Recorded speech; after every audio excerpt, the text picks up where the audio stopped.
Okay, we're live. Yeah. Be Better, episode 9. I forget. Every time I do these, I have to like re-look because I forget what episode I'm on. Because obviously doing the other podcasts and stuff, it throws me off. Episode 9, yes. Today, I am joined with my friend for 30 years. Preschool, man. Right? We grew up neighbors. Yes. 5 mile away country neighbors, as we call it. Yes. We literally had like a couple houses between us. Grew up neighbors in Shabana.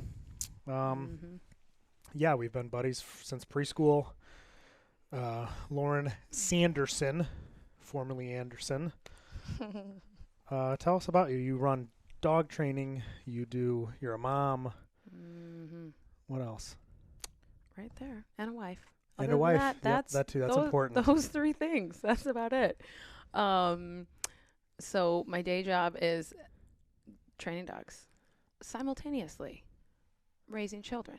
So I always say, like, I'm always training something, whether it's like training 4-legged animals or just coming home to my toddlers who are rambunctious and strong-willed. And so I feel like I'm always on, unless I'm sleeping.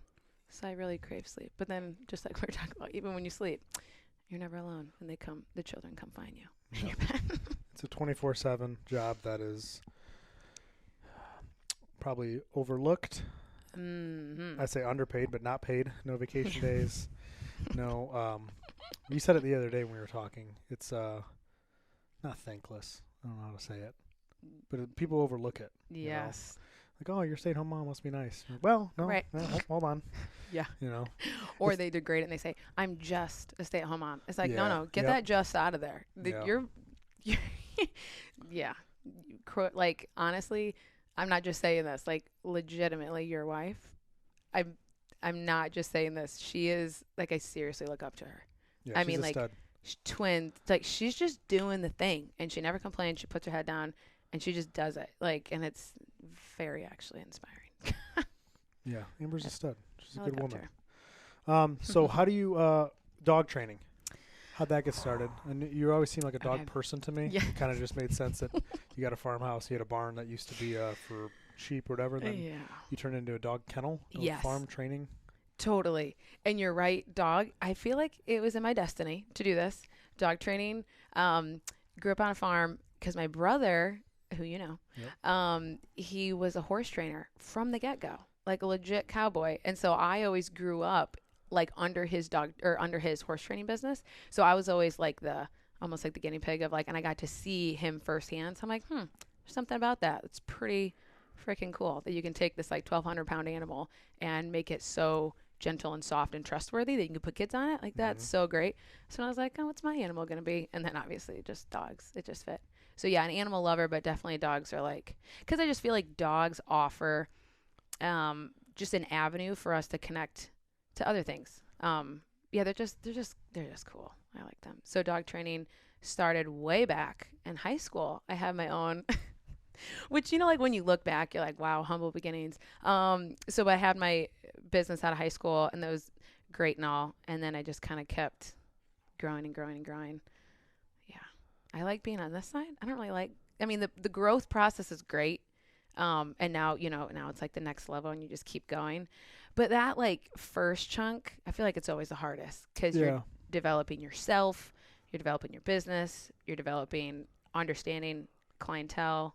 There's just so much that you're navigating. I feel like this is my year that I finally like got my sweet spot. Yeah, you got your rhythm. You know what you're doing. You know where you're at. Excited. Good. Yeah. So where is that? Okay. Like the dog training? Yeah. Okay. So what was the grind? Okay, what was the grind that you didn't like? Was it building the clients? Was it finding your style? Was it understanding the dogs? Was it learning? It was wanting to be 100 miles ahead and knowing I'm just not there yet. Yeah. I have to go through this process even though I want what's on the other side. So I worked at a dog daycare for a while, and that brought its set of skill sets. Awesome. Learned a bunch, and I was like, okay.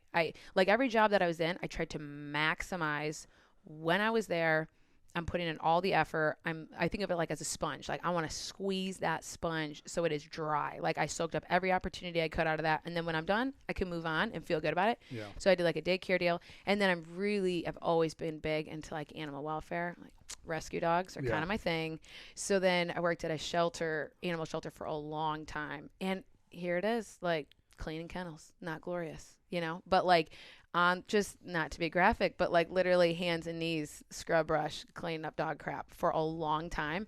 But I just had this like innate feeling. I just knew, you know what, this is going to make me better, in ways that I can't even quite see yet. But I just knew this is where I need to be. So I just kept grinding in the shelter. And then looking back, I can see exactly why I need to be there. And then developed into, then I worked after the shelter. Then I worked for like a really prestigious dog training company, and I was their top trainer, and it was great. But that's when I really got a fire lit of I didn't agree with the philosophy on how they were training dogs there, and I just think ethically it just was not my jam. So then I was like, okay, well, we just got to do it. So then I left there and I was officially ready to start my own business, which kind of, people always say you have your business life and your personal life. I don't know. I think they're one. Like, I think it's pretty hard to separate it, especially being a mom and going through pregnancy and all the things, because that when I started the business, we moved to our farm, which is now in Shabana, which is ironically, I can see your childhood house from my house. Right there. I literally drive past it every day. I'm like, oh, that's where Tom grew up. That's great. Good memories. So then, so everything kind of happened all at once. We're like, we had our first baby.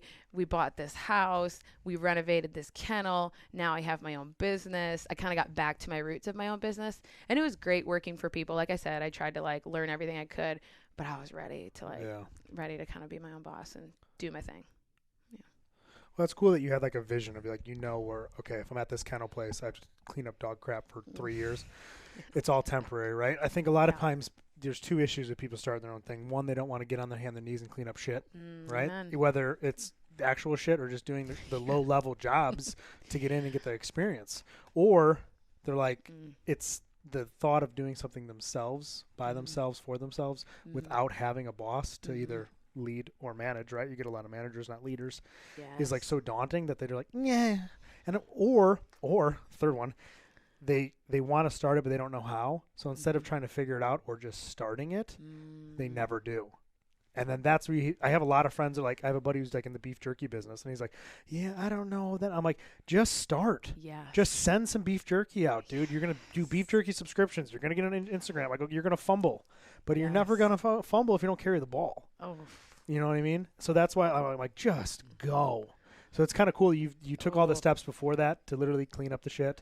Yeah. And then finally you're like, I'm just open this gate. I'm ready to go. That's huge. Can we just, I feel like for all your listeners, you need to just like pause what you're doing, back it up for 2 minutes and just listen to that all over again. I mean, that is so powerful what you just said. That is like those 3 points, so powerful, because I think we have, going back to your first point of nobody wants to clean up the crap. And it's like, I think we have this notion, especially in the social media world, where it's like, oh, look at them. And you never see behind the camera. And you don't see, no, that person grinded for so long in a non-glorious job to get to where they're at. And yeah, now they're living in the light and they're doing their deal. That's awesome. But everything usually starts from a humble, I mean, I guess some people not, but yeah, that's powerful stuff. And I think sometimes we are tricked into the lie of thinking it's a magical switch. Like, oh, like, once I have that opportunity, boom, then I don't need to do all these grunt work. I don't need to make myself better. I don't need to keep growing, because when I get my own business, when I get the spotlight, when I got all the clients, well, then I'll just flip the switch. Well, then I'll just be better. Well, then I'll just be a better person. Then I'll just be able to handle it. It's like, if you can't be responsible with the low level stuff and prove that you have the work ethic, you have the grit to get through a job that you hate, what makes you think that when you get to that higher level, you're going to be able to just flip this so my husband, who you also know, who we also went to school together. We all went to school together, which is so fun to me. But he is a basketball coach, and he we talk about this too. Actually, well, I guess it's important to mention I'm like a huge person of faith too. And actually the quote came from my pastor, and he was talking about obedience and like your faith and your walk with God. But he was saying, obedience is not like a switch that you just turn on and off. It's a muscle. Oh, muscle. That's kind of your thing. Yeah. Interesting. I don't even think of that. Huh. It's like it's a muscle that you work over time. So he always says it with his basketball players. It's not like, okay, we're just going to coax through all of these practices and then, it gets to like the regionals and we're just going to flip a switch and we're just going to be ready. We're just going to be ready to like, compete with some of the best teams. It's like it doesn't work like that way. Like it's a muscle that you work over time. And then when that big moment comes, then you truly are ready, So I think that was a good point. Yeah, I just see it so often as people just get so scared to even start anything. And like sometimes like I have a big enough voice where they'll come to me for like just advice, like, hey, or shoot me a DM and stuff. And I'm like, yeah, dude, just do it. Yeah. Start your Instagram. It doesn't matter because like I mess things up. I told you about like the podcast room. Like this is 3 years in the making. Yeah. Like this, to me, that's embarrassing. Like this should have been done in a year because I'm impatient. I want everything done yesterday. I'm like, this is nice. It looks good. It's too late. You know what I mean? But it's like I have to figure it out before. It's funny when I'm all done with this, I'll do like a before and after. But like I had a tan wall with chairs from the 70s, and then me and my buddy with no lighting, and we're just like, hey, we're gonna figure it out. We didn't do YouTube till this year. Like we're doing all these things, and we're like finally kind of catching up. And I'm like, I just gotta start. We just gotta build the audience, build the following, figure it out. See, you're preaching to me because that's me. That's me. And so I mean, my business never ever would have been if it wasn't for Seth. I mean, my husband is like, do the thing, just do the thing, because there's so much insecurity there of, and not that we have to talk about this extensively, but it is like worth of, I think for a woman entrepreneur or whatever, I think sometimes when you're in like the having kid, mode, your identity goes on, well, that's my role. I'm just gonna stay home, which there's nothing wrong with that. But I think for me, I had a fight with like, wait a minute, I do have something to offer the world and it doesn't have anything to do with my kids. Like, yes, they're my world, but they don't have to be my only world. And so this has been the year when I'm like, let's go, let's try new things. And yeah, that's funny of like, just, you're going to stumble, you're going to fall. And I think for me, what's so hard is like, I'm an Enneagram 3 and I'm like, I want to strive. I want to do it, but I'm so caught up in, well, it's not perfect. And to be totally transparent and like my image, man, if you want to go start something or do something or be better, you better get used to just throwing your image down, because you're always, the bigger stage you get, the more whatever, you're always going to mess up. Like it's going to happen. Like you're saying, you're going to have to stumble through stuff. And if you're so afraid to make a mistake because you're afraid of what other people are going to think and all of the trivial things. And it's like, yeah, you're probably not going to make it. Yeah. It's interesting when you say like, you don't want your only identity. Like you said, it's fine if that's what some women just want to be stay-at-home moms, and that's great. If that's what they want, awesome. But I think one of the biggest disservices you could do to your children is not following your dreams, right? Because if you're going to tell Addison, hey, you guess what? You can be anything in the world. Oh, that's good. Well, what did you want to be, Mom? I want to be a dog trainer. Why aren't you? Oh, crap. You know what I mean? That'd be a tough conversation because you're not doing the best things for you. That's so good. When you let that become your identity, and then it also becomes your excuse, right? Well, I'm busy as a mom, and then I'm pregnant again. I can't start this. Like, nope. It might be slower. It might suck a little bit more. Well, probably gonna suck a lot more.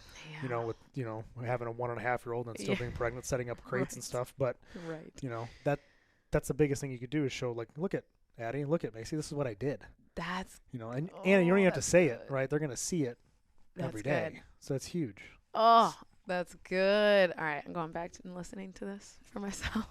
Have you ever felt when you're doing these things and like Lauren starting to become, you went through the grind of the low-level jobs being the grunt, and then you started doing your own thing. Do you ever feel like an imposter and like second guess, like, oh, you know what? Who's going to buy services from me? Why would they come all the way out here? Crazy. Okay, your last podcast, no, not your last one. I think it was like episode 7 or something. The one that you did solo. Mm-hmm. You talked about that, and you're like, or someone asked a question like, how you doing? You're like, some days you're like just killing it. Some days definitely not killing it. And I so related to that because there are days where you look around and it feels so good to be like, you know what? I'm really good at this. I'm a murderer. Like sometimes in my job, I'm working up in the air with my buddy, hard, complicated stuff. We're laughing, slinging wire, doing stuff hot, and we're like, we're murderers up here, dude. And then you feel awesome at the end of the day, and the other days you're like, I messed up a knot. I know. Like what? What's wrong? Like you know what I mean? Like some days you kill it. Some days you're like, this is awful. I feel terrible. I feel like a bad dad. I feel like I suck at my job. Like I get that. That's a loaded question to me. How you doing? Yeah. Because what? Oh, great. You? Yeah, right. That's what you Fine get. feelings That's why, inside, like, not expressed. Yeah, right. Yeah. That's why the long form podcast I think is great. Just for me, even as a person, just like for my own therapy. Like, how am I doing? Oh, here you go. Exactly. Coming out. Yeah. Yeah, it's such a and moment to moment. Like someone had said, like breaking your day into quarters. Like, how's your morning? How's your afternoon? How's your late? And how's your evening? Because how's your day? Well, I did this and I crushed it. And that client, man, I know that like that made a huge difference. And then, and then you walk out of your office, you walk into your kitchen, and your kid asks you for something, and you're like, and you snap at them, and you're like, well, it didn't feel great the way I just treated you, and you're like, up, down, up, down, up, down. But obviously, I guess the goal would be your average, your as long as your trajectory is going up, right, you're gonna have your little bunny hills and stuff. But imposter, yeah, and it's like and I think along what this podcast is about, of like being better, the risk of being better is that who are you learning from? People who are better than you. So then that opens up this huge, massive spot in your heart for insecurity, and you're like, well, I'm not good as them. Of course you're not as good as them. That's why you're learning on them, because you're going to become as good as them. But it's the process to get there. Is you just have to, and I think finding your sweet spot, like, and I think again with like social media, I think we think we need to be good at everything, all the things, because everybody's doing all the things, and it's like, find what you're good at, what lights you on fire, focus there, get your momentum going. And you're like, you know what? I don't know. For me, I don't know how to train. For a long time, like my sweet spot was like super insecure dogs. And because of my horse training background, like I knew how to like gain trust and how to be like slow and understand my body language. And I always had an ability to read dogs. Great. But I had never had extensive training in dogs that want to bite your face off. And I would always be like, well, I'm not a true dog trainer. Well, I'm not, because I don't know how to train that. And it's like, that's not true. You are a dog trainer for this specific niche of dog, and you crush it. Yeah. And then I got better, and then dogs that are super release reactive and are screaming on the leash and lunging and flipping and turning around and biting their owners. Great. I learned under some guys who are really freaking good, and that was and now I can be like, that's in the bag. I got it. And you just keep adding and adding and adding. And just this year, I really stepped into that dog aggression. And I took a dog aggression course from one of the best guys in Canada. And I'm like going through it. And there's like little nuggets where I was like, I knew that. Of course I knew that. Let's go. And then there's something else where it's like, oh gosh, I got to go write all this down. I got to go find 10 dogs to practice it on, because that's my deficiency there. But it's healthy and it's good to keep growing and growing, just like a muscle. When you find something's weak, like you got to rip it down a little bit to make it stronger. That's great. But you don't want to rip it so far that you lose, you're just feeling super crappy about yourself. Fine line. Yeah. It's a fine line. Well, my therapist, she says, you always want to add tools to your tool bag. She's like, that's what you want. She's like, not that you always need them. You don't need to be, I don't know how to put it, soft, more like vulnerable, right? That's a hard word for me, because when I think vulnerability, I think weakness, but she's trying to redirect that thinking in my head, because she explains, like, there's certain, like, I don't know, call them neurons, whatever it is. Like, as soon as you hear a word, it's not, I wouldn't say triggered, but it's like a immediate response to something. So she's like, oh, vulnerability. I'm like, yeah, it's for soft guys. Yeah. Vulnerability. I mean, she's like, okay, did you ever talk to your daughter about something you did wrong, and you were upset, not upset, but you were, upset that the way you responded, and like you talk to her and say, hey, I'm sorry. And I go, yeah. She's like, that's vulnerability. I'm like, She goes, so you don't need to use it all the time. But having that tool in your tool bag, knowing that, hey, I'm not good at this, admitting it and moving forward, it is vulnerability, and it's good to throw more tools in that bag. I go, tools in your tool bag. I go, that makes sense to me. I go, now you're talking. Yeah, exactly. This is my language. You got to dumb this down for Tom, okay? You got to like working out and tools, all right? Because I could figure those things out. If I could touch it with my hands, I could figure it out. Oh, that was great. Yeah. Okay, that's so funny. If somebody... How open is your training? Like, because when I asked you before, because we got that puppy, and you're like, I only take clients from.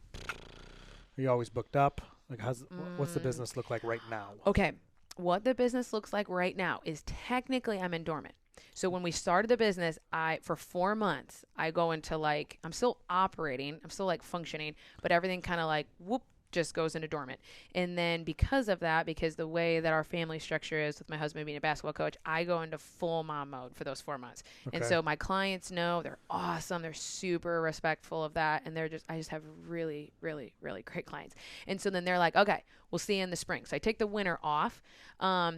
This winter, total transparency here, this winter was by far the hardest winter emotionally I've ever gone through. Really? And what you were saying about like telling Addison to trace her dreams, this winter was my defining moment of I always compare like my drive as like a lion. I mean, as a raging lion in there. And when I stay home for 4 months and I have no access to my purpose outside of my kids, that lion is just hard to contain.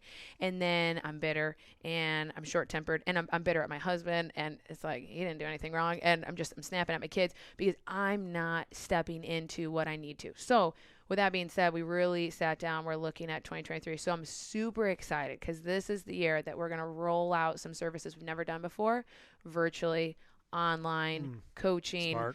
Zoom stuff, like, because I want to be able to reach people. I mean, like, let's be honest, training dogs in the winter, it totally sucks. I mean, like blue collar out there, your hands are just, gosh dang it, it's so bad. So if I can have a way of helping people in the winter months and doing more in like, classes within buildings and stuff instead of trying to do all my outside. So anyway, so how it works is, this year I'm starting, so April 1st is when, in a couple weeks. Oh my gosh, that's like coming up in a couple weeks, like 11 days. Okay, awesome. Yeah. Appreciate that. Let's go, dude. Less than 2 weeks, figure it out. I know. And Seth's going to be on spring break. And I'm like, perfect. We're shipping the kids somewhere. You and me, we're sitting down. We're figuring out like our whole business plan. But, and I sent a survey out to my clients and I was like, what do you want? Like, what does 2023 look like for you? What do you need from me? What do you want from me? What do your dogs need? What services do you need? And I look around the area and I see the deficiencies, and I look around and see the different training styles, which that's a whole nother thing. And so I'm fitting a niche that's not there, which is great. But yeah, I'm seeing what they need. So yeah, so what it looks like is April 1st, I'm ready for business. So then on my website, Rock Kennel Training, everything like it gets booked online. So it's like in-home sessions where I come to you, or classes where you come to me, or I do select board and trains. And I do a lot like with rescues where like I go into the rescue and I train the rescue organization how to train their dogs type of thing. Oh, that's like, cool. So you get hired by organizations. Yeah, like training the trainers type of thing. Yeah, that's huge. Love that work. Yeah. I love that so much. Because that's like because what I've kind of found is, yes, I want to serve my clients. Yes, I want to do the job that serves my clients, but maybe doesn't fill me up, because that's just part of the job. You just got to suck it up and do it. But where is that line of like, man, I mean, I've got total transparent. I've gotten to points where it's like, I can't do this business anymore, because I was doing services that just train me. And so for me, I'm such a people person. Even though I'm like an introvert, I love my people. And so doing like extensive, I mean, last year I just did board and train after board and train, meaning that they drop off. I train the dog extensively. Mm-hmm. They pick up. Yes. Yep. Yeah, yep. It's like 2 weeks. Yes. Yeah. 2 weeks. Little Daisy came to me. Daisy was awesome though, because she was young enough and she was kid friendly. So I could actually train her in her house. So I could like, and then she really got like desensitized to all the things. So I trained her in the house environment. But for a lot of dogs, why are they coming to me?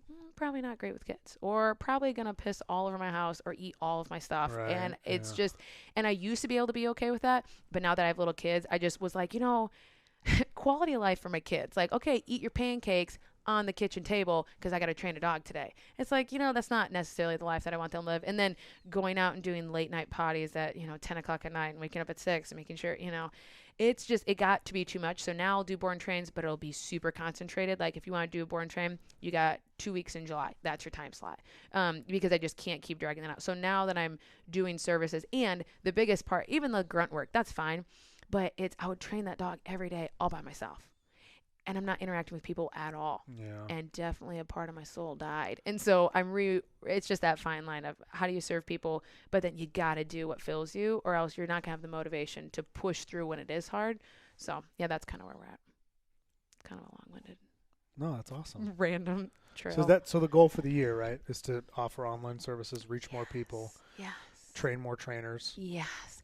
I mean, I love my clients, and I want to be able to, I used to think, okay, I want to reach whole wide world, and I do, but I really want to serve like my local people, like my friends and my family and my neighbors. Like, those are my people. I want to reach them. Yes. And then I want to be able to do online so that, you know, when someone from Florida, I can totally reach out to. But I think that training the trainer piece, in a perfect world, I love using my 10 years of dog training, and now my 4 years of kid training. And what I really love is combining all of that and helping you, personal development, helping you become the best version of yourself. And I think the audience that I have are dog loving people who they're not going to listen to, I don't know, they're just my people. So I want to produce, I have a Facebook page. It's connected to my website. Called The Connection. And so for that, it's conversations about life through a dog trainer. And so it's all about how I view life, whether my family, parenting. There's a lot of lives of me just being totally real, because a lot of moms watch that. So I'm like, listen, I look like a hot mess right now, and you probably do too. Let's do life together. So that's very raw on that page. But it's conversations about life through the lens of a dog trainer, meaning, relationships, family, but then my faith too is so huge. And so I like using this dynamic of dog training to help people connect to their higher power and to help them have a bigger purpose. Because like, dogs are great, kids are great.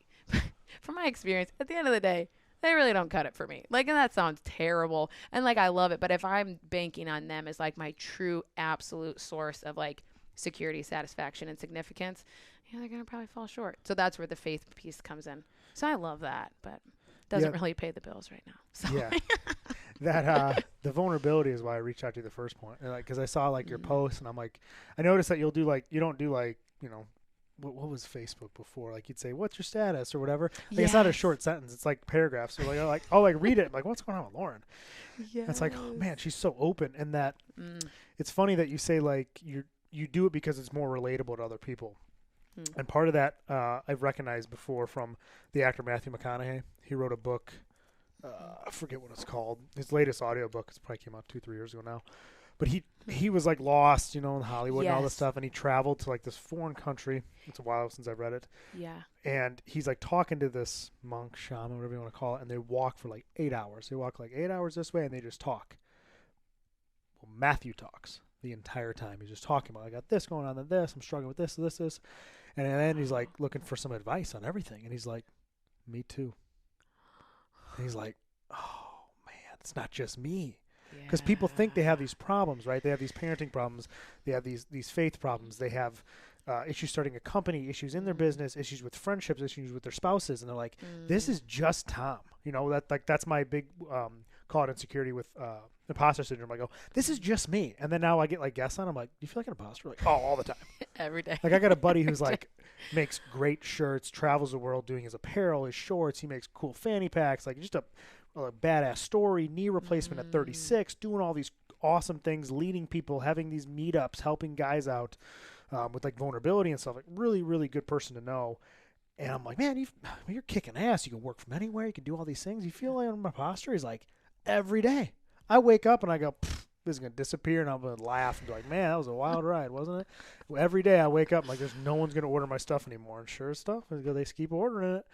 I'm like, just keep kicking ass, I guess. So like, yeah, that whole relatability thing is huge. And like this, that's how you're on here today, just because I saw it and I'm like, wow, that's like so relatable. Not like so much with the mom stuff, but like just in general, like just opening up. You just don't see that a lot, or you only see the snippets of people's life when I think that they're arguing with their spouse and they made up. So they post the picture. Wow, what a lovely girl. What a lovely guy. Well, and you're like, I'm just picturing like Chucky and the Chucky bride, like sitting there smiling like, oh, this is about as fake as it gets. Yours like seems way more authentic, and like you don't really, it's few and far between, at least on my feed, the authenticity. There's some people that I follow that I really look up to, that I see that kind of stuff where I'm like, oh, this seems like a real person. I've had conversations with them, and it proves them true. But you especially, just knowing I'm like, oh, this is real. Well, and it's like, I don't want to be, and in the faith world we call it like a stumbling block. Like, I don't want to be a stumbling block for someone. I don't want someone to be scrolling and see me and Seth at some wedding in our best attire with a cute little filter on. I don't want that to trip them up and for them to sink into a deeper pit of depression because they don't have that.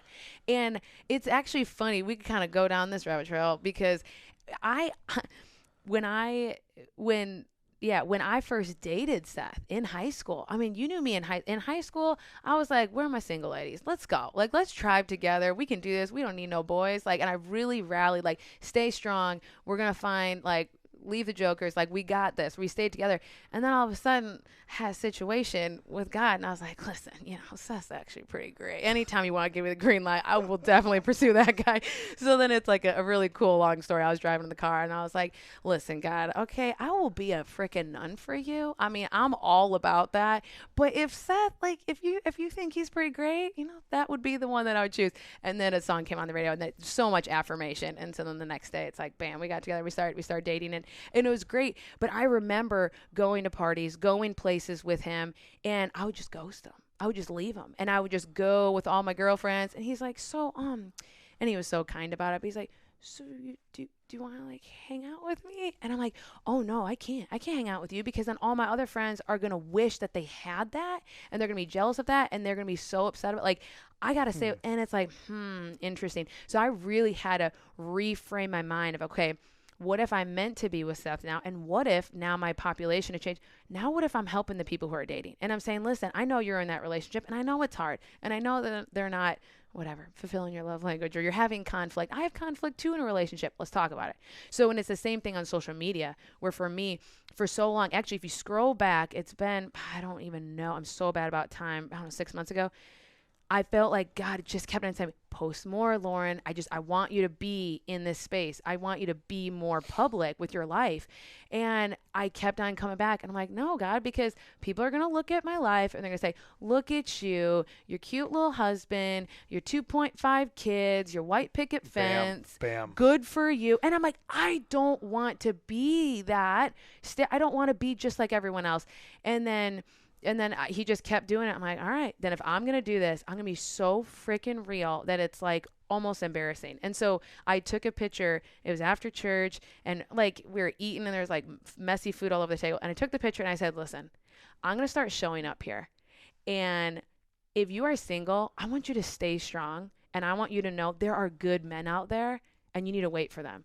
And you know what? And if you're struggling with infertility and you can't have kids, I want you to see my kids and know that we count them as such a blessing and we don't take them for granted. And if you're whatever, and I kept going down this list and I was not really expecting a response. And I got text message after text message after text message of people saying, girl, we don't think that. We love you. Just show up. We just want to be a part of your life. We're encouraged by your life. You show us that there are good marriages out there and there are kids that semi-half maybe listen sometimes. And like there are good, strong families. And they're like, you showing up is giving us encouragement even when we're discouraged. And I was like, man, so it's such a plot twist. So I totally relate to that. It's like, vulnerable. Yeah. And it's like, what are we even doing on this earth if we're just putting filters up? Like, what are we even doing? It's just. The highlight reel is something I got caught in early, right? Because I just post like my best lifts. I'm only getting better. Things are only looking up for Tom. And then even recently now, like I was about to post something today. I'll probably save it for a day or two just because I posted yesterday about my squats. But I missed a squat 2 weeks ago. Then I missed it again. I'm in this point, I'm like 3 weeks out of a meet in Texas. And I go, ain't the time to miss. I'm the strongest right now. Missing here, missing there. And I'll post it and be like, hey, not every fucking thing is sunshine and rainbows over here. Let's not go. Everything is going good. I screwed up. Guess what? 2 weeks later, I took some time. I screwed up again. And then I got so in my head that I waited 2 days and I redid it and did very well. But it's not always going to go well. Like if people, but you go on someone's feed and you're like, well, he just hit this and then he did 20 pounds more. Then the next week he did 20 pounds. And then he went to the meet and had the best meet of his life and didn't miss a lift. And I'm like, I don't think that's ever been me. And I've been doing this sport for 12 years. Like, gosh, dang it. Why can't I? Like, even I get like that. I'm like, oh, dang it. And I'm over here missing weights I've done for the past 5 years. Yeah. It gets very frustrating. But then I'm like, man, I'd rather be more real. And my buddy Charlie, he used to own Caffeine and Kilos, a company I used to be sponsored by. He's very faith-based, very real, very honest. And he told me when I was like 21, he goes, you need to show you more online. because he knew I was like being an apprentice. I was working my way up. I just started getting more popular as far as like squatting. So like my following started going, you know, from like 2,000 to 5,000 to 7,000. Like it just started like kind of, it was really, really fast escalation. And he's like, you need to show what you do in your day-to-day life. And I'm like, nobody care about that. Like, what do they want to know that I'm working? Like, so I still struggle with that sometimes because I'm like, I don't want to be the guy that goes, oh, look what I could do. You know, I never want to be that guy, but like, I can do it. Anybody could do it. But I also want to be the guy like, look, I had to work 16 hours. I drove home the entire time. Not that it's a long drive. It's 20 minutes. But I'm like, I'm going to work out for an hour. I'm going to work out. I don't care if it's 11 o'clock at night. I'm going to work out for an hour. Like, I give myself the pep talk. I'm going to kill it for 45 minutes. That's all I'm going to do. I'm going to go home. I'm going to barely take my boots off and go straight to the gym. Like, and I'm constantly have to tell myself that. And I will try to relate that online. Like, hey, not look what I did. Look what I did because I struggled to even get to this point. Like, so if you don't think I have those struggles, like, I'm right there with you. Like, and I've been training forever, and I'm still like, I just don't want to do it. But I think those are the training sessions that might not be the best, but it's having the discipline to do it and just show up. That's what I tell some of my clients, like, dude, I'm not feeling it this week. I go, hey, that's fine, but we're not going to not show up. You're going to punch the ticket. You might not lift the most. You might have to back off some things, but you're going to show up. You're going to move blood because being stagnant is never good for like any recovery or training ever. But just in life, you don't feel better if you come home and you watch TV because I'm out of it today. I'm just going to watch TV for 6 hours. Then you're on phone on your TikTok watching Netflix and you're like, I hate myself. Like, I'm like, I hate myself right now. That's right. Like, you have to move. You have to at least move some blood. And like, so like, but that's getting back to my point, it's like, it's hard for me sometimes to post like the stuff you do because I'm like, does anybody care? Or am I bragging? It's kind of, it's hard to find even still to this day, is like find that balance, you know, because I just like, I'm like you, I want to fire people up. I want not everybody to think like me, but have somewhat of similar values that I think are beneficial for myself and society, because I think after you realize, okay, Tom can take care of Tom. All right, cool. I got that down. I figured that out when I was pretty young. I've had some good values instilled for me from my parents for that reason, or because of that rather. And then, okay, I have a family now. Cool. What do I got to do to take care of them? Do I got to sell some stuff, get a different SUV? You know, kind of like the little stuff there. Okay, how do I become a better person, right? That's kind of been my motto this year. And that's like, okay, I got this down a little bit. I'm still working. There's plenty of stuff I can work on. Trust me. But okay, how can I help my community now? Because I figured out my family, right? So now I can help my community. Okay, cool. Can I help the guy online that's DMing me that's struggling with something? Okay, cool. Now, how do I take that and reach 1,000 other guys who are too macho man to ever have a problem, who really have some deep-rooted issues, and how do I help them be better? Like, that's where I'm at now. It's like, yeah, I still have stuff to work at here, absolutely. Like, I don't want people to ever think like, wow, it must be nice for Tom. He must have family life figured out. Oh, I know. I do not have this figured out. Like, me and you talked at a party before, and it's funny because you have like these, I call them core memories when I talk, but we were talking about like parenting. It's when we first had a couple kids, both of us, and I was like, you know, you get trained for X amount of months to be a lineman. You get trained to be a cop. You get trained to be a teacher, somewhat, right? Schooling. You have 4 years for this, and then they go, okay, here you go, kind of fumble your way into it, student teach, all this stuff, or be an apprentice, and you figure it out with people helping you. And then it's like, bam, you got a kid, and you're like, man, what do I do? I'm going to read this book. I'll figure it out how to parent, how to be a cool dad. Oh, okay, cool. I'll be a cool dad. You know, and you're like, there's no book on this, dude. Exactly. And like, to not bring my friend Charlie again, but we talked, and I'm like, man, what do you think about like kids and stuff? You seem like a really good dad. Like, just, he's like, you do what's in your heart and what you think is good by God, and don't listen to anybody else. And I go, that's the only advice I'll ever need, is like, what do you think is right? And go for it. You know, you're going to mess up. You're going to fumble. You fumble every day. Absolutely. You know, as long as you can, I think, improve a little bit and maybe show some vulnerability and teach kids respect and like stuff like that. You know, I mean, that's a whole other rabbit hole we can go down to with that. But I remember you saying that. Yeah, but it's hard to show that vulnerability online, which you do very well, I think. Oh, you know, since you started posting more, it's not like, you know, we see it. I mean, I see it. Yeah, that's I'm sure a lot of people do. And it's nice seeing, that's awesome. One, because, you know, we did grow up together, and we grew up close in proximity, but I don't think close in friendship.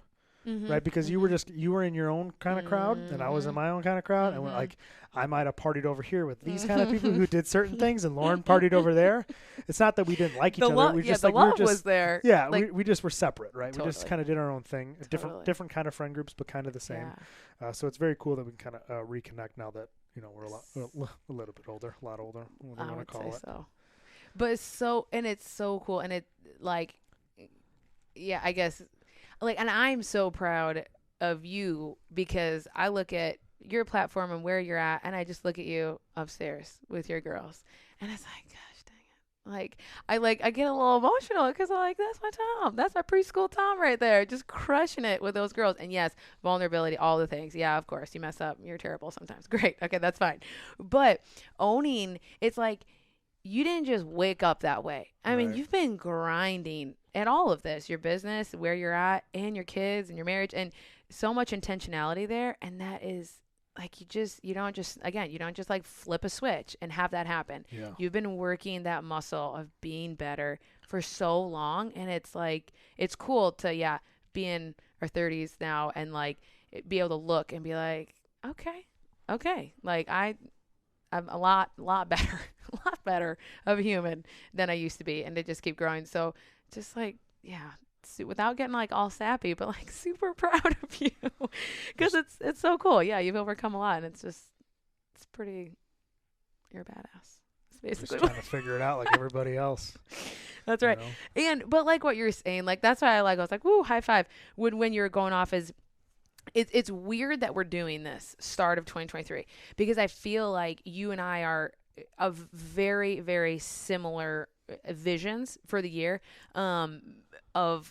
okay, I figured out me, got it. And I had the same thing. I figured out me pretty early on. Like I was pretty secure in who I was. And again, that kind of came from my faith and my parents, whatever. So I'm like, okay, I got me. And then family life, like it throws you. Like, you're single, you do what you want. You want to go somewhere, you go. You want to buy that, you buy it. And then all of a sudden you're married and you're like, okay, I need to check in with you. Not because I have to, not because, I, like we were talking about, like not because I have to respect you or you have to respect. It's not a have to. It's a, gosh darn, I love you so much that let's go. Let's have a hard conversation. Let's compromise. Let's work through this conflict. And then you got to figure all that out. And then your parenting life. And exactly, it doesn't come with a playbook. And I feel like parenting brings out everything in you that you didn't know was in there. 100%.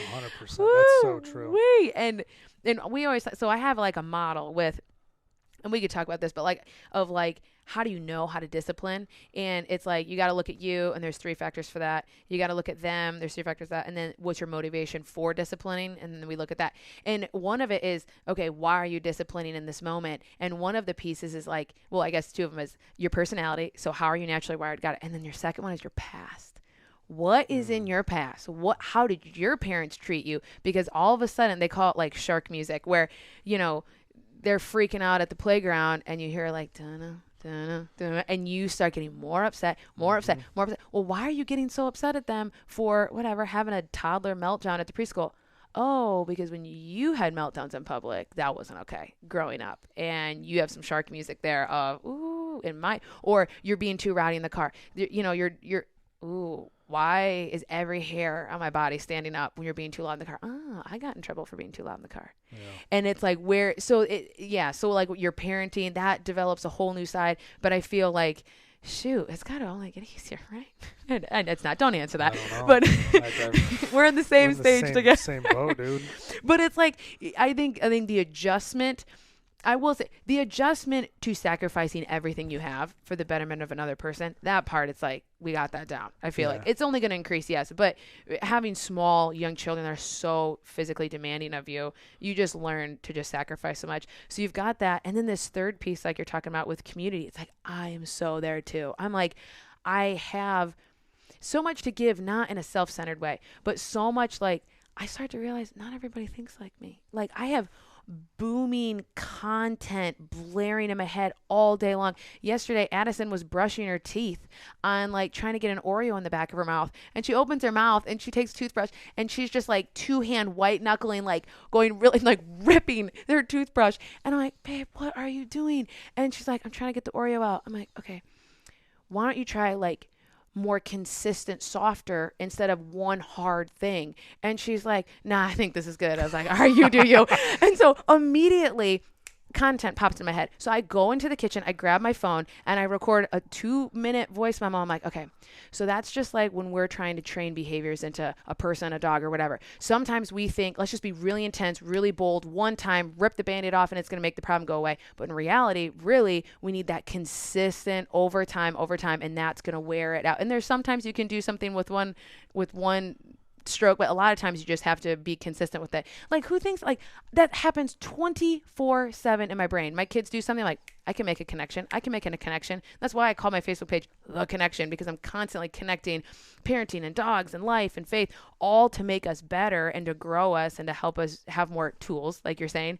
And it's like, I gotta share it. It's that raging lion. So that's why I'm like, this is my year of really putting my content out there, because it's not good for my mental to keep it all in.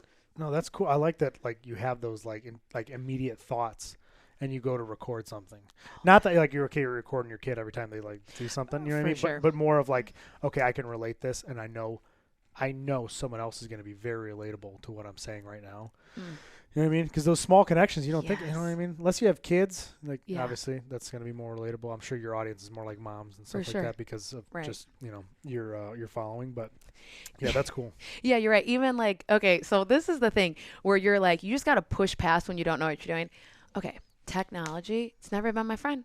I suck, and I've always wanted to be the 90-year-old woman that just like was naive, and I'm like, I don't know how to do it. I don't want to figure out technology. Somebody do it for me. But I've realized, like, guess what? Some magical fairy is not going to come along and be like, I'll teach you everything you need to. Even like before we did this thing, I was like, heck yeah, let's talk. Can you tell me everything about podcasts? Because I'm looking for someone to tell me all. Okay, here's your 4 steps to do everything. And that's just like not true. You just got to figure it out. And so for me with technology, I'm like, I don't know what I'm doing, but I created this big deal for Lauren Sanderson, created my first reel. And again, it's like, I don't want to do reels because everybody's doing reels of highlights. And I'm like, Lauren, flip the script. Why don't you switch it then? Why don't you start making reels of real stuff? And I'm like, okay. So literally 2 days ago, we're having shrimp out of the air fryer, and our youngest Macy, food's her friend. She likes food. And so she grabbed a shrimp and she was about to feed it to the dog. And I was like, no, don't do that. And when I did that, she was thinking we didn't want her to have it. So she was afraid we were going to take it from her. She popped that shrimp in her mouth so fast, like just, and she put the tail in and then she ripped it out. And so she only had the tail in her mouth and she was holding the rest of the shrimp. And I mean, she got that, like, she was completely frantic when I said, no. She just shoved that sucker in there because she's like, don't take this food away from me. I want this shrimp. And so, like, in that moment, I was like, bam, nothing good happens when we're frantic. Like, when we do things frantically because we're afraid someone's going to take it away from us, we end up just getting a shrimp tail. It's like, that just, so then I made a reel on that where I'm like, if we're doing something frantic, why don't we just pause? Because, and I related it to God, like if God is asking you to do that thing, not do that thing, stop doing this or whatever, instead of just frantically doing it because you just don't want to be told no, why don't we just stop and just talk to God for a second and connect with him and be like, what's up with this? What's up? Like, what do you need me to do? And then we can turn the shrimp thing around and actually eat it instead of just shove tails in our mouth. So I don't know. It's funny. There's just connections everywhere. There's a book that maybe I think you'd relate to a lot, or at least take some good tools from it. Mel Robinson's 5-second rule. No, I don't know it. Tell me everything. It's tell me everything. I'm ready. It's kind of what you said, like how you take a second and pause. So she has a 5-second rule, and it relates to a lot of things. Like, so for like anxiety, right? If you're going to go talk to somebody, you have to make like a tough phone call, or you have to go on stage or present to trainers, whatever it is. Like, instead of thinking about it and just like sitting there and pacing, you just go 5, 4, 3, 2, 1, go, or 5, 4, 3, 2, 1, make the phone call. Like, and she also does stuff to relate to like kids. Like, instead of like freaking out, and be like, take 5 seconds before you respond. So like I've been trying to like practice that lately, is like they do something, be like 3, 2, 1. Okay, cool. Restart another 5. Yeah. Sometimes, seriously. Sometimes, like, and now I'm to a point where, like, I used to be embarrassed, but, like, I'd get so frustrated at the kids. Like, I'd have to, like, Amber, like, walk away. Just take a minute. It's fine. And I'm like, no, I can't take a minute. I'm gone all day. And then I come here and I can't handle this. Like, this is embarrassing. I'm fine. Go to bed. Like, oh, yeah, that was better. Way to go. Tom nailed it. So now I've, like, just recently I got to the point where I'm like, you know what? I need, like, 2 minutes. Let me go chill in my bathroom or whatever. Let me play on my phone for a minute.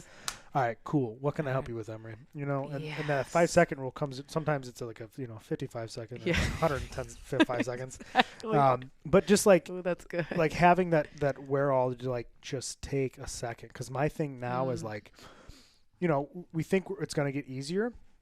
I don't think when you said that it's going to get easier. I think we're just going to become better. Amen. Right? Because think of yourself, you know, let's say 3.5 years ago when you had the kid, right? When they're small, like then you don't know what they want because they can't talk or they can't tell you. It's like, this is really frustrating.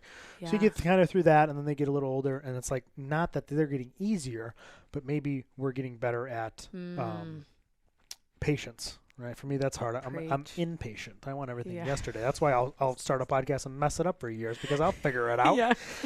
You know, we get better at being disciplined, whether it's taking 5 seconds to ourselves, walking away from a situation when you know you're going to be overwhelmed. Because if they're having a tantrum and then you yell at them, who's also having a tantrum? Way to go! You just had a adult temper tantrum. Good job, Tom. How embarrassing is that? Right? Yeah, it's embarrassing, but I'm sure it happens to everybody. You know, you have the same thing, and you're like, 2 hands. I just did what my kid did in adult form. Nice job. Like, it's easy to say it right on a podcast. It's harder to apply it in your life. But even for me, taking like the 5 seconds or stepping out of the room for a minute or two is like super useful tool that I've like literally discovered a month ago. Because my whole thing this year too is like obviously being better and implementing that and helping more people.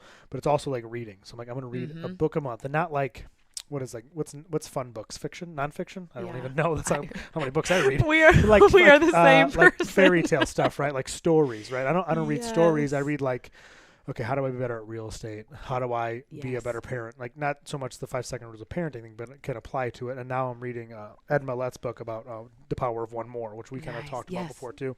So it's like for me, it's hard to read anyway. But like they're not like. They're fun topics, but they're not exciting. Like, oh, what do they do next in the story? Yeah. Like, it's not a story. It's like a lessons that I'm trying to like, I need to pull this out and apply it. So like learning about that stuff is not, like I said, it's not getting easier. It's we're getting better at what we're doing. You know, just because like Tom as a dad 3 years ago, not that great.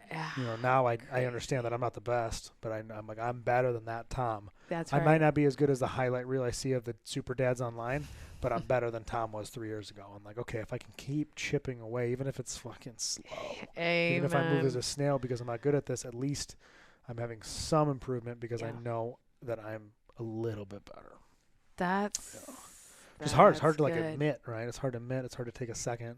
Yes. It's hard to be the guy that walks away when I'm never home anyway. Like that's super hard for me. Yeah. But like this isn't better. Me yelling, me freaking out. Like way to go.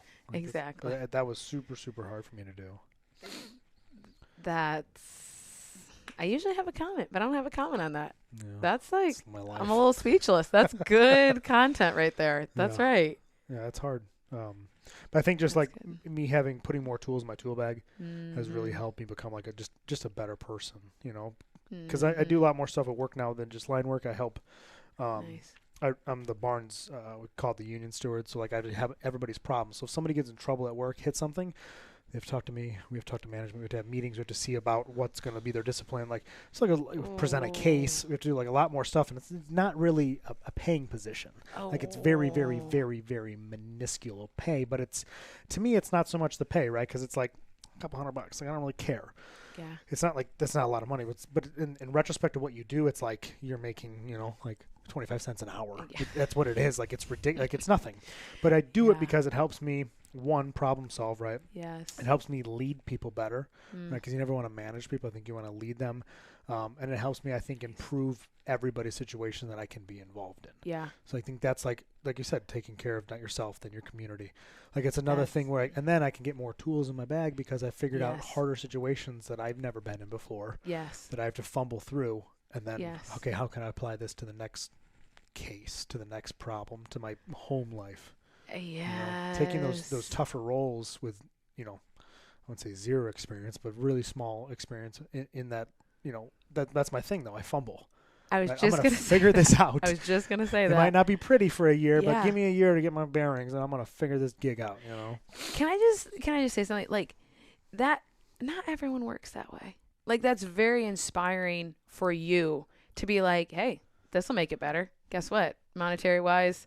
All the things, maybe it doesn't add up, but this will, man, you were made for this podcast. Like the be better, that, I mean, it's kind of your deal, but like that is so you. I mean, that yeah, it's like for your listeners, it's like, let's just stop and pause for a second. And I'm going to go in the seat of a listener and not being here with you. It's like, not like that's pretty inspiring to be like, yeah, I'm just going to do this. Cause why? The number one reason, cause it's going to make me better. Like not everyone does that and thinks that, especially in our society where everything's a quick fix, everything's they give it to me. Everything's an entitlement. Everything is could I face that hard thing? Nah, I'll scroll.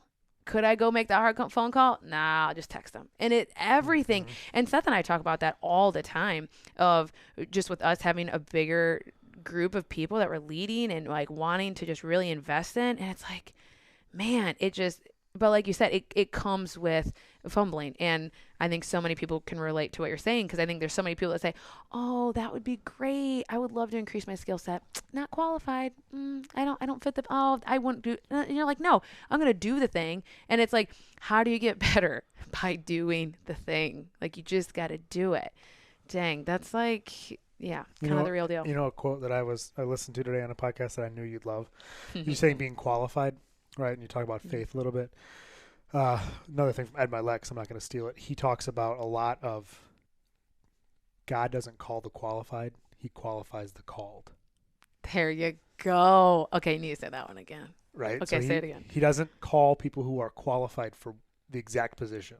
Yes. He qualifies the people he calls upon. Oh, so whether, he can whatever get you credit. believe in, whatever like everybody's faith is and stuff like that, but it's For like sure. it's not always perfect. Yeah. Like, but that's my whole thing is like you're just gonna figure it out as you go. Yeah. You're gonna eventually you're gonna be qualified for the call you picked up 2 years ago. Boom. You know, it's not always like, oh, you got everything figured out. Oh, finally, Lauren, cool. You're 30. Go open this dog thing. Oh yeah. Oh my gosh, could you imagine? You know what I mean? Yeah, that's good. That's good. Yeah, that is good. I heard that today, and I was like, I got to tell this to Lauren. I go, she's gonna like that. That's a Lauren thing. Yeah, that's good. Speaking of, we talked a little bit before about how some people won't talk about like judgment, right? And it's like it's a day-to-day thing for. I think it is for me. You see somebody, you're whether from our backgrounds or where we came from or whatever, but you see somebody, lack of better words, just different. You automatically judge. So how do you? I would think you're better than that than I am. Maybe we're in the exact same boat, but for instance, like just an example for me, like I was in a plane a year ago, right? And this couple came on, and it was like mask optionless at this point. I wasn't a huge mask guy for a lot of reasons, but like just because of like my beard, it gets very annoying, and then I take it off, like beard looks ridiculous, like as it's like in print. I'm like, oh my god, what's going on? I like shower and blow dry. It's kind of pain.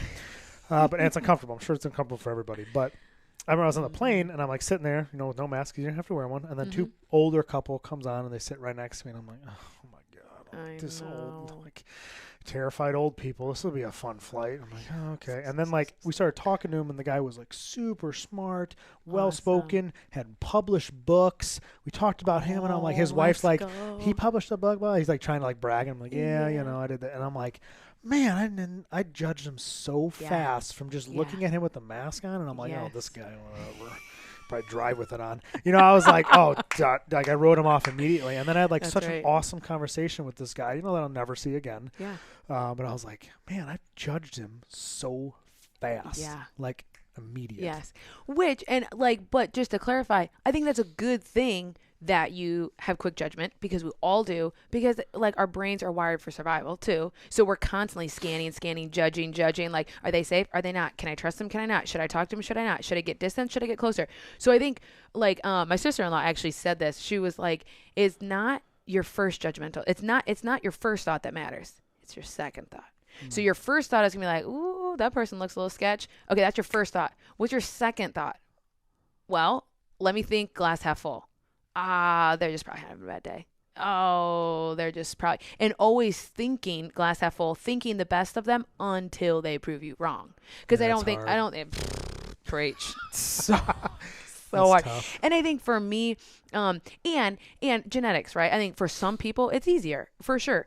But I don't think you can say you're better at it than I am. Like I say with my kids, it's not that they're better and you're worse. You just maybe need more practice. So we'll just switch it that way, Tom. It's fine.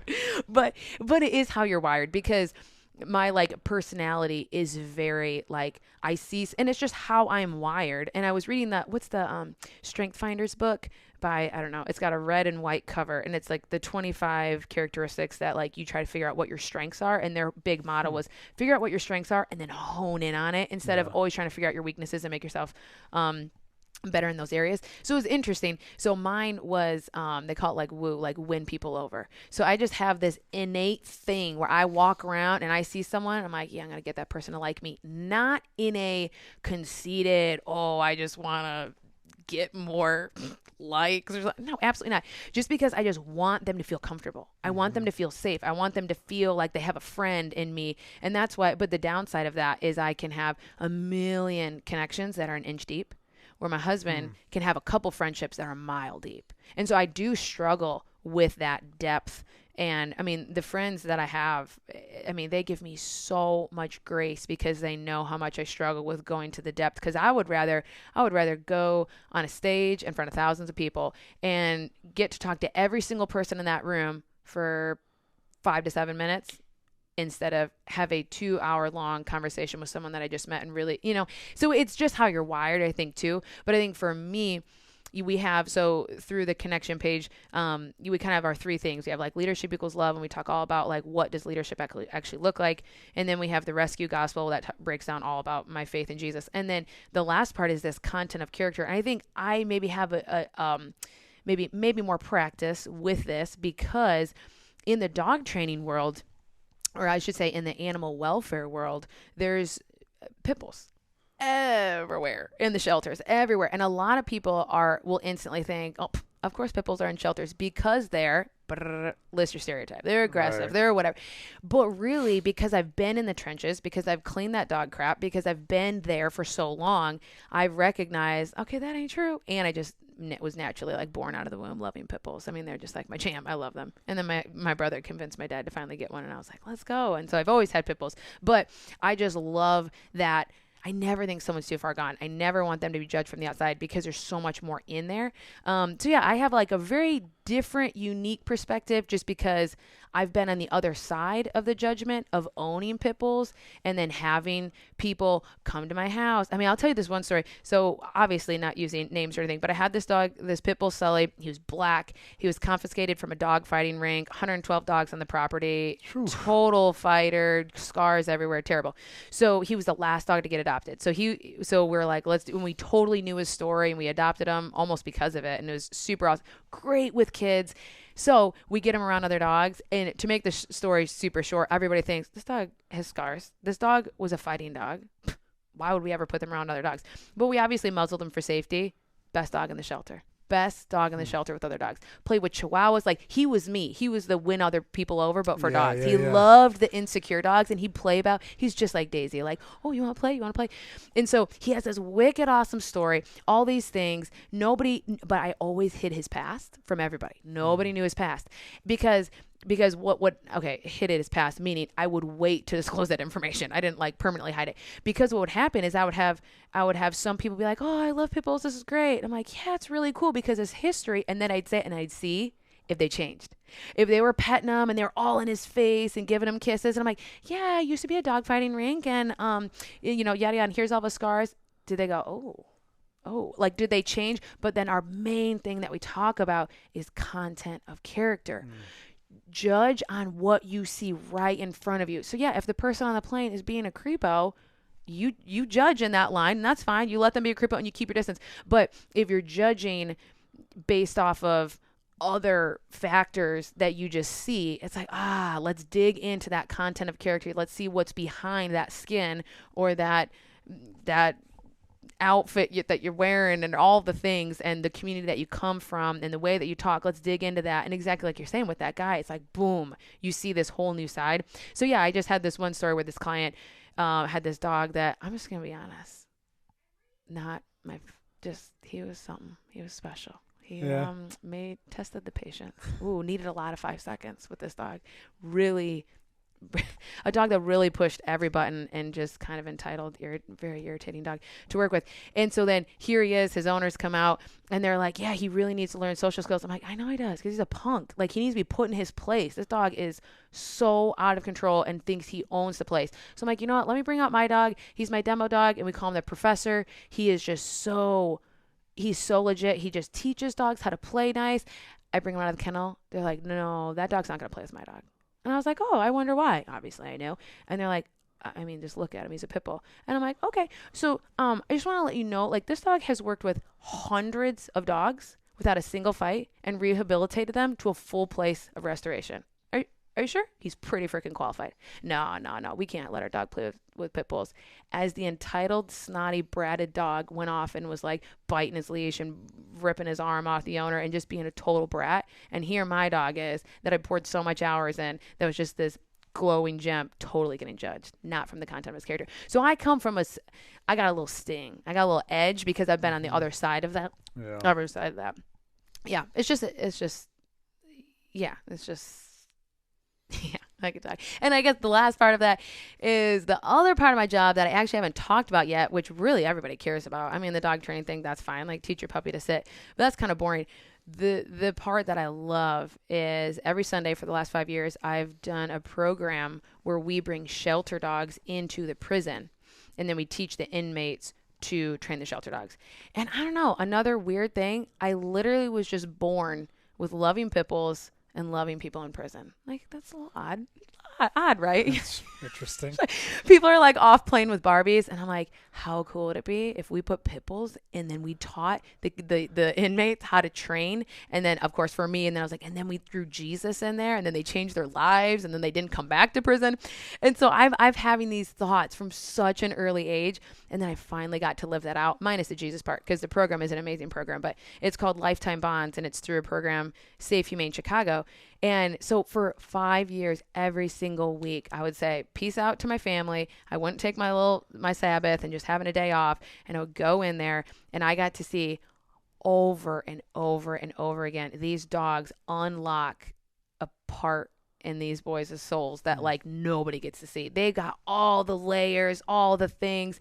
You bring a dog into that room, especially a pit bull that has scars, because they see themselves. Right. And who is so powerful? And you bring those pit bulls in there, and all of a sudden, all these layers come off, and you get to see the raw, true, unfiltered them. And it is it's a really beautiful thing to witness. So I think I've just seen so many case studies of, yeah, you're in prison. Cool. Yeah, you also have a lot to give to the world too, you know? And then we always talk about like the ABCs. So ABC meaning we're going to hold you accountable for your outward behavior. B, we're going to balance that with compassion for why you did it in the first place. So do I think that no one should be in prison? Heck no. Okay, like for sure. You killed someone. Let's go. You're not safe. Put you in prison. Yes, we're holding you accountable to that behavior. But if we just stop there, that's half the story. So then we have to balance that with the compassion of knowing, well, why did you kill that person? Like, let's get to the root. Let's talk about your past. Let's talk about your mental health. Let's talk about your trauma. Let's talk about where you came from, how you grew up, who you were influenced by. And I think when you can get behind that side of it and get that empathy, the judgment, it just like falls off, you know, because you get to see the content of character or whatever. How did you get started in that? Good question. The program started originally in Elgin, and then I knew that they were doing things like that in the city, but I could never make the drive. And then when I knew the director was bringing it to St. Charles, I was like, I can drive to St. Charles. That works. And then, yeah, so really I missed one session just because that's when I was having Addison and stuff, and they had to go through a bunch of red tape. And then I've been there ever since. And it's really cool. Recent, we're now taking that program and we moved it to DeKalb, which is obviously a whole lot closer for me. Yeah. So that works great. It's not incarcerated youth. It's kids at a high school that are dealing with some emotional behavioral needs. So it's still a really cool population. I mean, I prefer incarceration, you know, like just if you're going to do it. Prisoners, yeah. If we're going to do it, let's just do it. I have stories for days. Yeah. Man, you got a big heart. That's tough. You know what I mean? Because one, you know, you're busy all the time, you're busy being a mom, and to be able to like, hey, I need to do this, not for me. I mean, maybe it's for you, right? You probably have a little just because you just feel better. Yeah. Right, it's a fulfillment that you spoke about. Like, you do feel fulfilled, but it's like, this is for everybody else. This is for the dogs. This is for the people. This is for the people that everybody's giving up on, that maybe I'll get that spark in them, and then eventually it's going to lead to that fire. You know what I mean? Where they're going to be like, okay, I'm going to change my life around, or maybe, maybe what Lauren said the one time, because it's weird. You have like these core memories of people saying stuff, and like, you never know what's going to stick. Whether hopefully it's the good things you said, or, it's the time you're being addicted to somebody. It's like, you never know, like, not to be like walk on eggshells around people, but it's like, you never know what's going to stick to, like, hopefully benefit them. So that's huge. That's awesome. Oof. And can we just say, like you said, okay, so we ran that program for so long. Can I just tell you, there are so many weeks that we walked out of thinking, what are we doing? Like, this is trash. Like, we're driving all this way. We're bringing all these dogs from all these shelters, just cleaning up. It is so much work to make this program happen every single week. Like, what are we doing? And then we realized, you know what? If we are going to base our success, and I think this is a Mother Teresa quote, where she says, again, this is speaking of God, but you can apply this to even if you just like have no faith whatsoever in your life. We're not called to be successful. We're called to be faithful. If we can be faithful with what we're doing, this success will come. If you're chasing success, but you're doing it just half-ass all over, you're not. And so I think for us, we had to keep that in mind. Okay. And even in the DeKalb group, I made a post on that within our private group about, we had one kid show up. So we had this great class we were going, and then a bunch of kids refused. And that happens often when you're working with that type of population. They got a lot going on. So they just refused. And we had one kid show up, and it's so easy to be like, all right, well, it wasn't a successful class. But then we're like, you know what? No, we're just going to show up. We're just going to be patient. We're just going to be faithful in this, and the results will come in the long term. And exactly like you're saying, you don't know, that one class where it was just that one kid, we said one sentence that can change his life. I mean, I have moments exactly like you were saying, definitive moments where people have spoken to me, and and I remember I going back to him like, remember, like, after church you said this, and like whatever, and he's like, I have no idea what you're talking about. And that's crazy. Like, they don't even remember, and it was just, dang. It's funny that you talk about like that one. Not to harp on Ed Milet, but like, I've been reading his book this month, and I've listened to a lot of podcasts, but he always talks about being like the one, right? Kind of like the Matrix Neo kind of like reference. Like, you're the one that changes everything. And he's like, if your family was messed up, if you came from, shitty beginnings or whatever, he goes, somebody has to be the one to change it. You might look at the rich person's life like, oh, it must be nice. They have nice cars and a nice big house, blah, blah. Oh, it must have always been that way. No, at some point, somebody decided, no, I've had enough of this. I'm going to change it. So you have to be the one to, and that's hard because you have to find someone that can lead you to it, right? Whether that be faith, whether that be mentorship, whether that be just like learning, reading, listening to podcasts, whatever it is. But like, there's a lot of traits that, I've developed, I'm going to say my first 30 years, right? A lot of them I weren't very proud of, right? It was quick to, I say quick to judge. I'm always probably still quick to judge, like quick to anger, right? Quick to just being annoyed, or I'm right and you're wrong. Like that kind of just like the kid bullshit, basically. I held on for a long time, and not till recently I started questioning things like, maybe I'm not right. Why? What? And this whole thing started from like me driving to do a podcast, and I'm like, why am I the way that I am? And like, it never dawned on me to even ask, like, why do I get pissed off so easily? Why is I think everybody's wrong when it comes to political or training or whatever. I'm like, no, you're not right all the time. Yeah. So I'm like, am I instilling these values in my kid? Because, not that I would never say that my upbringing was bad. I think it was great. I think I've been successful from it. I've also think there's gaps. There's gaps in things that you could say, okay, it was trauma. It was like, I wouldn't say any of that. I don't awesome try. My parents are great, but there's gaps in learning. Absolutely. Right? And stuff that, they probably had a lot bigger gaps, and they closed that gaps when they had us. Right. But there's still things missing. And I think that they can be improved. So I'm like, well, I can be the one to do that. Ooh. I can be the one, with the help of my wife, to have kids have better understanding of feelings and emotions, and have them use vulnerability as power instead of a weakness. I could be the one to teach them, here's how you start a business. I could be the one to teach them, hey, you might not be good at school. Let's try something else. Like, so if I could be the one just like open up things for them, maybe things that were gapped in my childhood, like, then to me that's success. That's a success in raising kids. Like, maybe I don't know, I'm not going to say the right things. Maybe I'm not going to respond the right way in the entire time, but if I can continue to be better and show them different ways and like just be able to support them in the gaps that I didn't feel support as a kid, then I'm like, that's a win no matter what happens, you know? That's power. And what a great way to honor your parents. Cause like, I know, especially your mom, like I know your mom just like, I wish she was here and I would hug her so tight right now. I love your mom. And, just cause I saw her more often, and you're right. What a great way to honor them. But then also that's a beautiful way to say it. Like, a gap, or, like I'll often say like, just some type of deficiency, like in your diet. It's like, it's not that they didn't feed you. It's just like, you just are lacking that little bit right there. And I think with my dad, I talk about this all the time with him, where we're always saying this, like for Christmas, I got him a little like keychain, and I saw where he hung it so that he'll always see it. And it's, breaking chains one generation at a time. And that's always what me and my dad talk about. So for us, it's this chain break where, and he's super honest and open about his childhood and just some hard things. And so he just had always said, I'm going to be better. I'm going to be better. And he was better. He was so better. But then it's hard to not look back and be like, we'll be a little bit more better, you know? But yeah, but I mean, you should, right? Yeah. So then it's cool, where I remember a very, very definitive moment where I was on the back porch and Seth came home from school, and I lost it, bawling my eyes out. And I was like, it stops right now. Addison was about a year and a half or something. And I was like, I was just bawling. I'm like, it stops. And I'm like screaming. Good thing we live in the country. So like only the birds heard me. And I'm like, it stops right now. I'm not doing this. Like, I'm breaking this chain. And it was anger.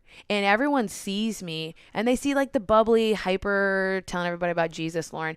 But what they don't know is I do get angry, and I mean, I'm not going to like explode or whatever, but it doesn't matter whether you internalize or externalize it. It's there, and it's a ball of fire.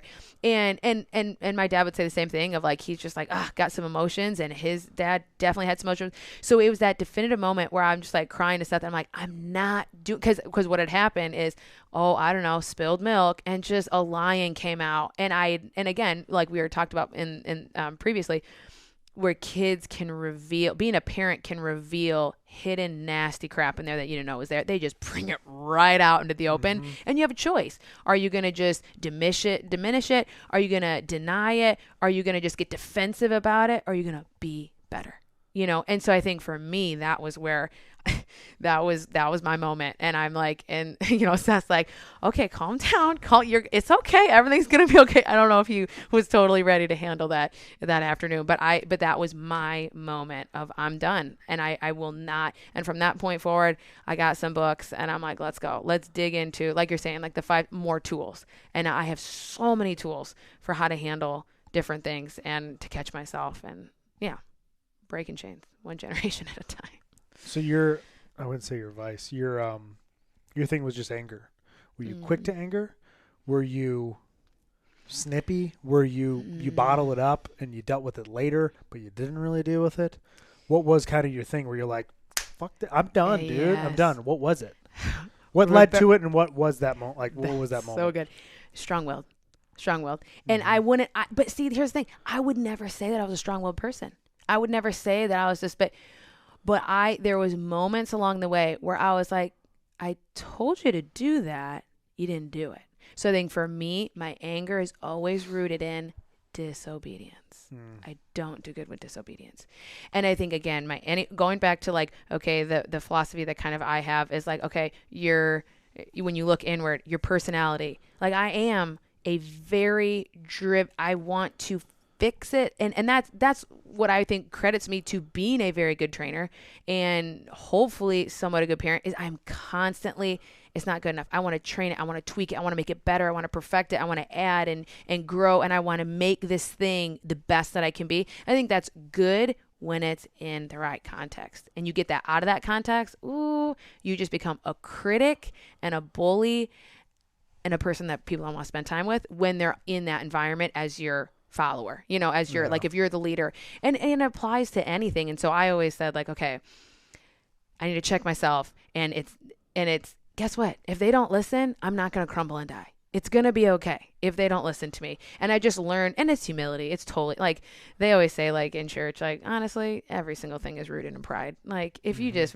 if you boil every single stinking thing down, it comes down to we just think we're better. And we don't like to say that. It's not glorious. It's not flattering.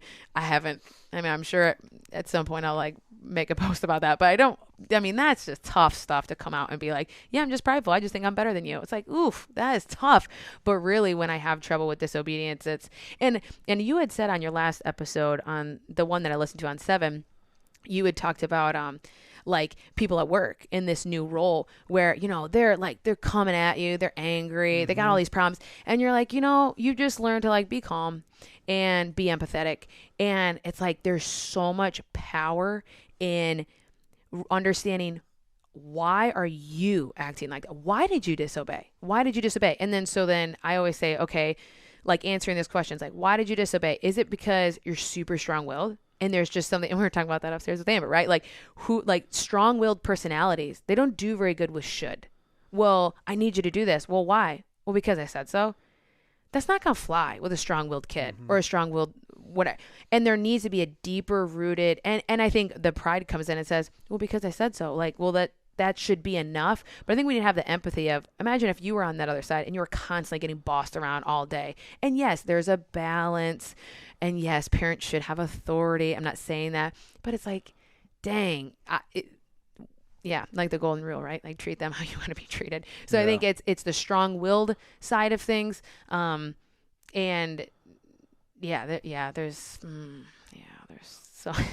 my firstborn is very strong-willed.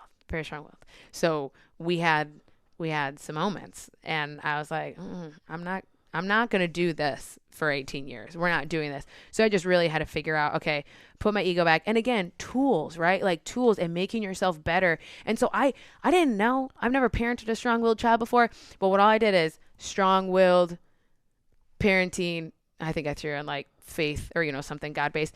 And what is her name? Cynthia Tobias or something. And she has this awesome, like all this content about strong-willed. And she gave so many practical tips of, hey, instead of saying, I told you to clean your toys up. It's go clean your toys up. It's time, say, hey, were you going to clean your toys up? One phrase totally de-arms a strong-willed child. And they're like, you're asking, so now I'm good for just tool after tool. And it's funny, Seth and I will just laugh about it because I'll read like a new parenting book or a new parenting tool that's going to make me better. And like, I'll always tell Seth about it, and then we'll kind of try it together. And he mocks me so bad. It's so funny. And so that specific one, it's like asking them like, hey, were you going to put your coat on? Or like, hey, we're about to leave. Were you going to go ahead and put your shoes on now? Oh yeah, sure, Mom, I'll do it. And you almost can trick them into doing it because you're asking them. It's not a big deal.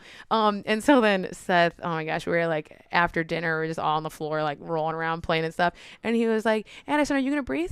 Okay, yeah, sounds good. And I'm like, I hate you. I hate you. Addison, are you gonna go grab that toy? Or like something that she was in the act of doing. And then he would say, are you gonna do that? I'm like, that's cheating. That doesn't count. Yeah. It's saying that when she doesn't want to do something. So I don't know. Yeah, that's a good trick. It's gotten I'm gonna so steal much that. better. It's so good. Ooh. A big thing I'd like to practice with my kids, like a couple things, is independence, right? I think them fast forward to like when they're 18 and they're able to walk out that door no problem will crush me. But it also like, if I can get them to be that person, we're so independent they don't need me. I'm like, yes, they don't need me. That sucks. But I did my job. Yes. Or me and Amber did our jobs. You know what I mean? That's where I think, where we would like to be in like 13, 14 years. But like, it's like small tasks, right? Like how you phrase things to them because you understand they're strong-willed. And also like for us is like, I can't, maybe this is you. I hope it's not. I can't stand going out to dinner and having the kids with headphones and the iPads and like this or the cell phones. And I'm like, what are you doing? Yeah. Like that's not, well, we want our kids to be social. Not being social. They didn't talk to anybody. They ate their French fries and they looked at their iPad. Like, it drives me insane. So I told Amber, I go, there's one thing we can never do. I go, we can't be that couple. She's like, well, she's very good with empathy and understanding. And I'm like, trying to learn the traits that she has because she's very, Yes. very good at them. But I'm like, I'm stubborn, and I'm really stubborn on. We're not going to be. And then so every time we go out, she'll pack like crayons and like stuff like Yes. for them to do. Totally. You know, we're not just going to sit there and make sure they stare at us for, you know, because they're 4 and 5. You know, the Yeah. conversations are tough. But I always try to make them order their own food. Like, Yes. I want hot dog and fries. I go, I'm not your waiter. Yeah. I don't know what you want me to do. Yeah. Tell this lady or this guy. Yes. Okay, I want French fries. You know what I mean? I'm like, but those little things like builds their independence, so they, you know, eventually, unfortunately, right, or fortunately, they won't need us as much. Right? I think that you kind of always need your parents somewhat. Yes. Hopefully, right? But yeah, that's I like that. I do like that trick though. That's good. Yeah, that's good. And yeah, and that we're the same way like at basketball games. Like I was just so dead set on like we will live in this gym. Like that's what we're gonna do. We're gonna live in this gym for years. So you need to learn how to whatever. And it's a balance because and so we're so good, no phone. And then it's like, but then giving yourself grace as a parent to be like, you know what, you deserve to be happy too sometimes. Yeah. So then like we brought them to our regional championship game, and we had to play a Jewish school, which they couldn't play on their Sabbath or whatever. The game ended up being on a Saturday night at 8:30 at night, and I was like, "Come on, let's do this." For that one. Yeah, well, yeah, no, I didn't. Like everyone wanted to go to the game Oh. to support, so I was like, "All right, let's do this." But so they were good, and so like in that moment, I was like, "All right, fourth quarter, you've got the phone." Fourth quarter, you're gonna watch your Cocomelon, whatever you want to do. Right? Balance. Yes, exactly. So it's that fine line of holding yourself accountable to high standards, but then also being real with like, and I'm sure like, it's just a balance of yes, you're gonna push through. Yes, you're gonna do that one more, and you're gonna do that. But then there comes a little bit of like a reality of like, okay, but I'm not a robot. I'm a human being. I have needs, and sometimes, and like we were talking about upstairs. Awesome. Give them the organic, perfectly cut, awesome, just everything, gluten-free, all the greatness. But you know what, Mama? You're having a bad day? You give them bag Cheetos. You do. Yeah. Because you need to weigh out your mental, you know, I think social media, you know, just like shames the heck out of us. And I'm really big in a balanced approach in dog training. So often it'll be like, you know, it's either, you know, oh, heaven forbid, it can never be both. It's either this, what's called force-free dog training, which means the dog never experiences force. You never force the dog doing anything. Okay. Positives means the good side of it is it really forces you to use a lot of positive reinforcement, which is so great. And it's in the science. It's so powerful tool. Yes. Great. Downside, you have a ceiling. And if you get the right dog, if you get the right kid, if you get the right situation, they will manipulate the heck out of you. They will make your life hell because they know the loopholes. They know you're not going to put the hammer down. They know there's not going to be a consequence. You're going to manage it. You're going to put them in the crate. You're going to remove them from the situation. But I see dog owners dying because they're bending over backwards, reorienting their entire lives to make their dogs happy, to make sure they never have any type of repercussion for their behaviors, that they don't even have lives. They can't leave their house. They can't have people over. They can't do these things because they can't have any type of consequence. Then you have the other side, which is more of this like old school dog training, which is like put the collar on tight, yank and crank. You better listen. If you don't, I'm going to kick you. And like, let's go. And it's like, whoa, it just, to me, it's like common sense. And again, it goes all the way back to when I was like 10 and I'm my brother's apprentice in his horse training business. And I'm watching him be so soft and gentle and kind and gaining the respect or gaining the trust of this animal, but then also understanding, listen, there'll be major repercussions if you try to buck me off. You know, so it's this balance of trust and respect. It's accountability and compassion. So yeah, I just think there's so much beauty in that. And then with my faith, like that's where I'm really, really passionate about. I think there's so much, I think people put God in that box. God's either like, oh, God's this like fairy, like you just like rub the genie bottle, perfect, you get what you want. He thinks you're so great all the time. And then there's the like, God is going to strike you with lightning if you do that one more time. And it's like, hold up. He's a balance. Like he's both. Like he's total for you. He loves you, obviously, like sent his son to die for you. Like he is all in for you, but he loves you so much. He's not going to keep you there. He's going to make you better. But why? Not for his own selfish gain. He's going to make you better because it feels good to be better. You're proud. Like, just like we've been saying, we're so proud of ourselves to be able to look back and say, yeah, 30 years in, we're a whole lot better.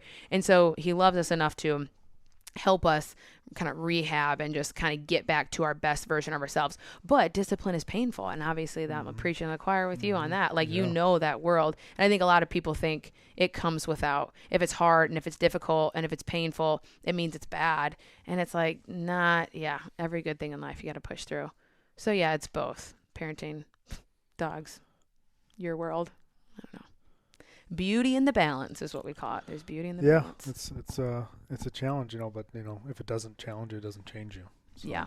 I have a sign. Oh, Look really? at this. The stars are aligned. I have a sign right as you walk into the entry of my kennel, and that's exactly what it says. If it doesn't challenge you, it doesn't change you. And I look at that every single day. And I think too, but knowing how you're wired, and I think if you're naturally wired, like if people are naturally wired like us, of like roaring lion inside, let's go be better, I think it's helpful for us to also take a hot second. And I just got a book from a friend, and the title of the book, which I don't know if I want to say it because I don't know if I would recommend it because I haven't read it yet, but it's called Try Softer.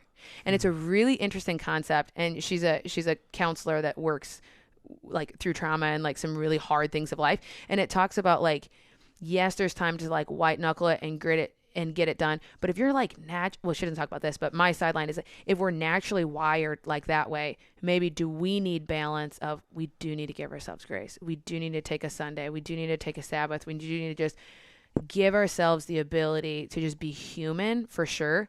And then it's the other, like if you are, I don't know how to put this politely, like, all right, we'll say it. So growing up, you could call me every curse word in the world, but if you call me the L word, oof. I honestly had a friend, I can totally drop his name, Josh, good old Josh. Johnson? Yeah. So good old Josh Johnson. He knew that bugged me. So we were in PE class and he's like, Lauren, you're lazy. You're so lazy. I thought it was loser. I'm like, loser? No.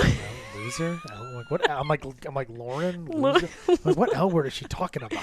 Lazy. Oh God. And then I pushed him or something. I ended up getting in like some serious trouble for that. And I was like, he started it. He called me lazy. So if you're on the opposite spectrum and you're like, nah, this podcast, that's not for me. I'm just going to be off here scrolling on TikTok. Okay, maybe your balance is, why don't you start listening to this podcast? Why don't you try one step in one area where there's people in your world, they need you to be better. You don't get to have the easy way out. Like, we need each other. Like we were talking about before, like we need that community. We need everyone to be authentic and raw and real so we can all become the best version of ourselves, because Lord knows our world needs more of that. Yeah, and I think the realness and the authenticity is like, you see it.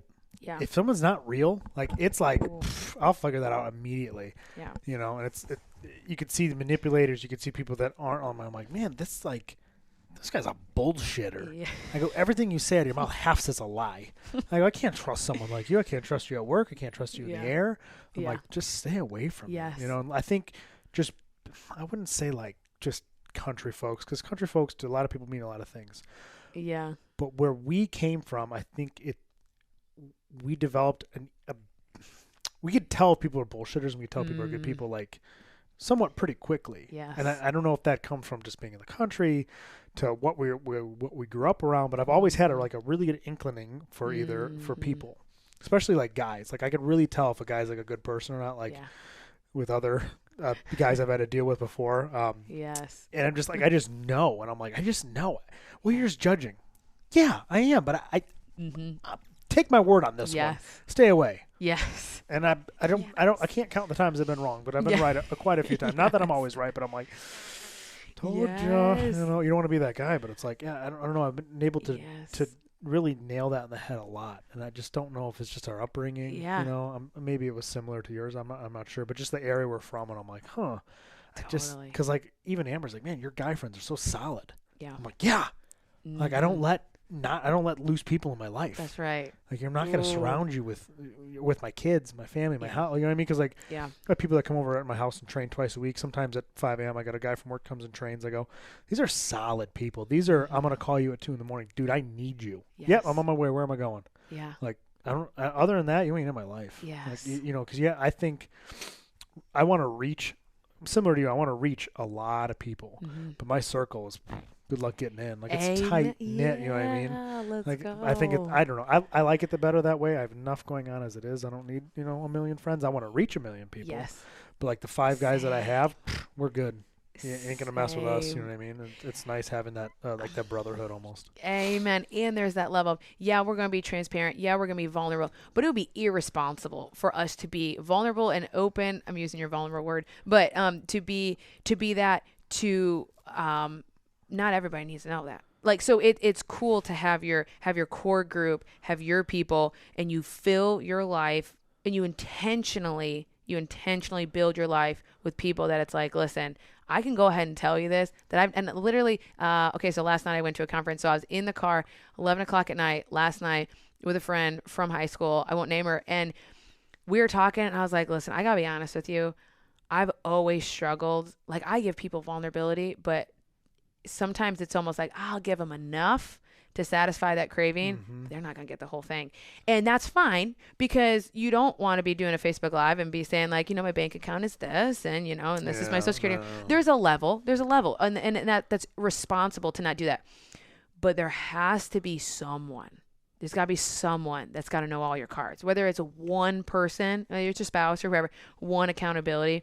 And I was telling her, I was like, can you please hold me accountable? Because I do feel like God is pushing me into a bigger platform and hopefully to reach more people and do all these things. And it's like, I don't want that to crush me. And I've been working so hard to build a foundation so that no matter how much gets built on it, it's not going anywhere. I'm not changing who I am based off of what accomplishments or things.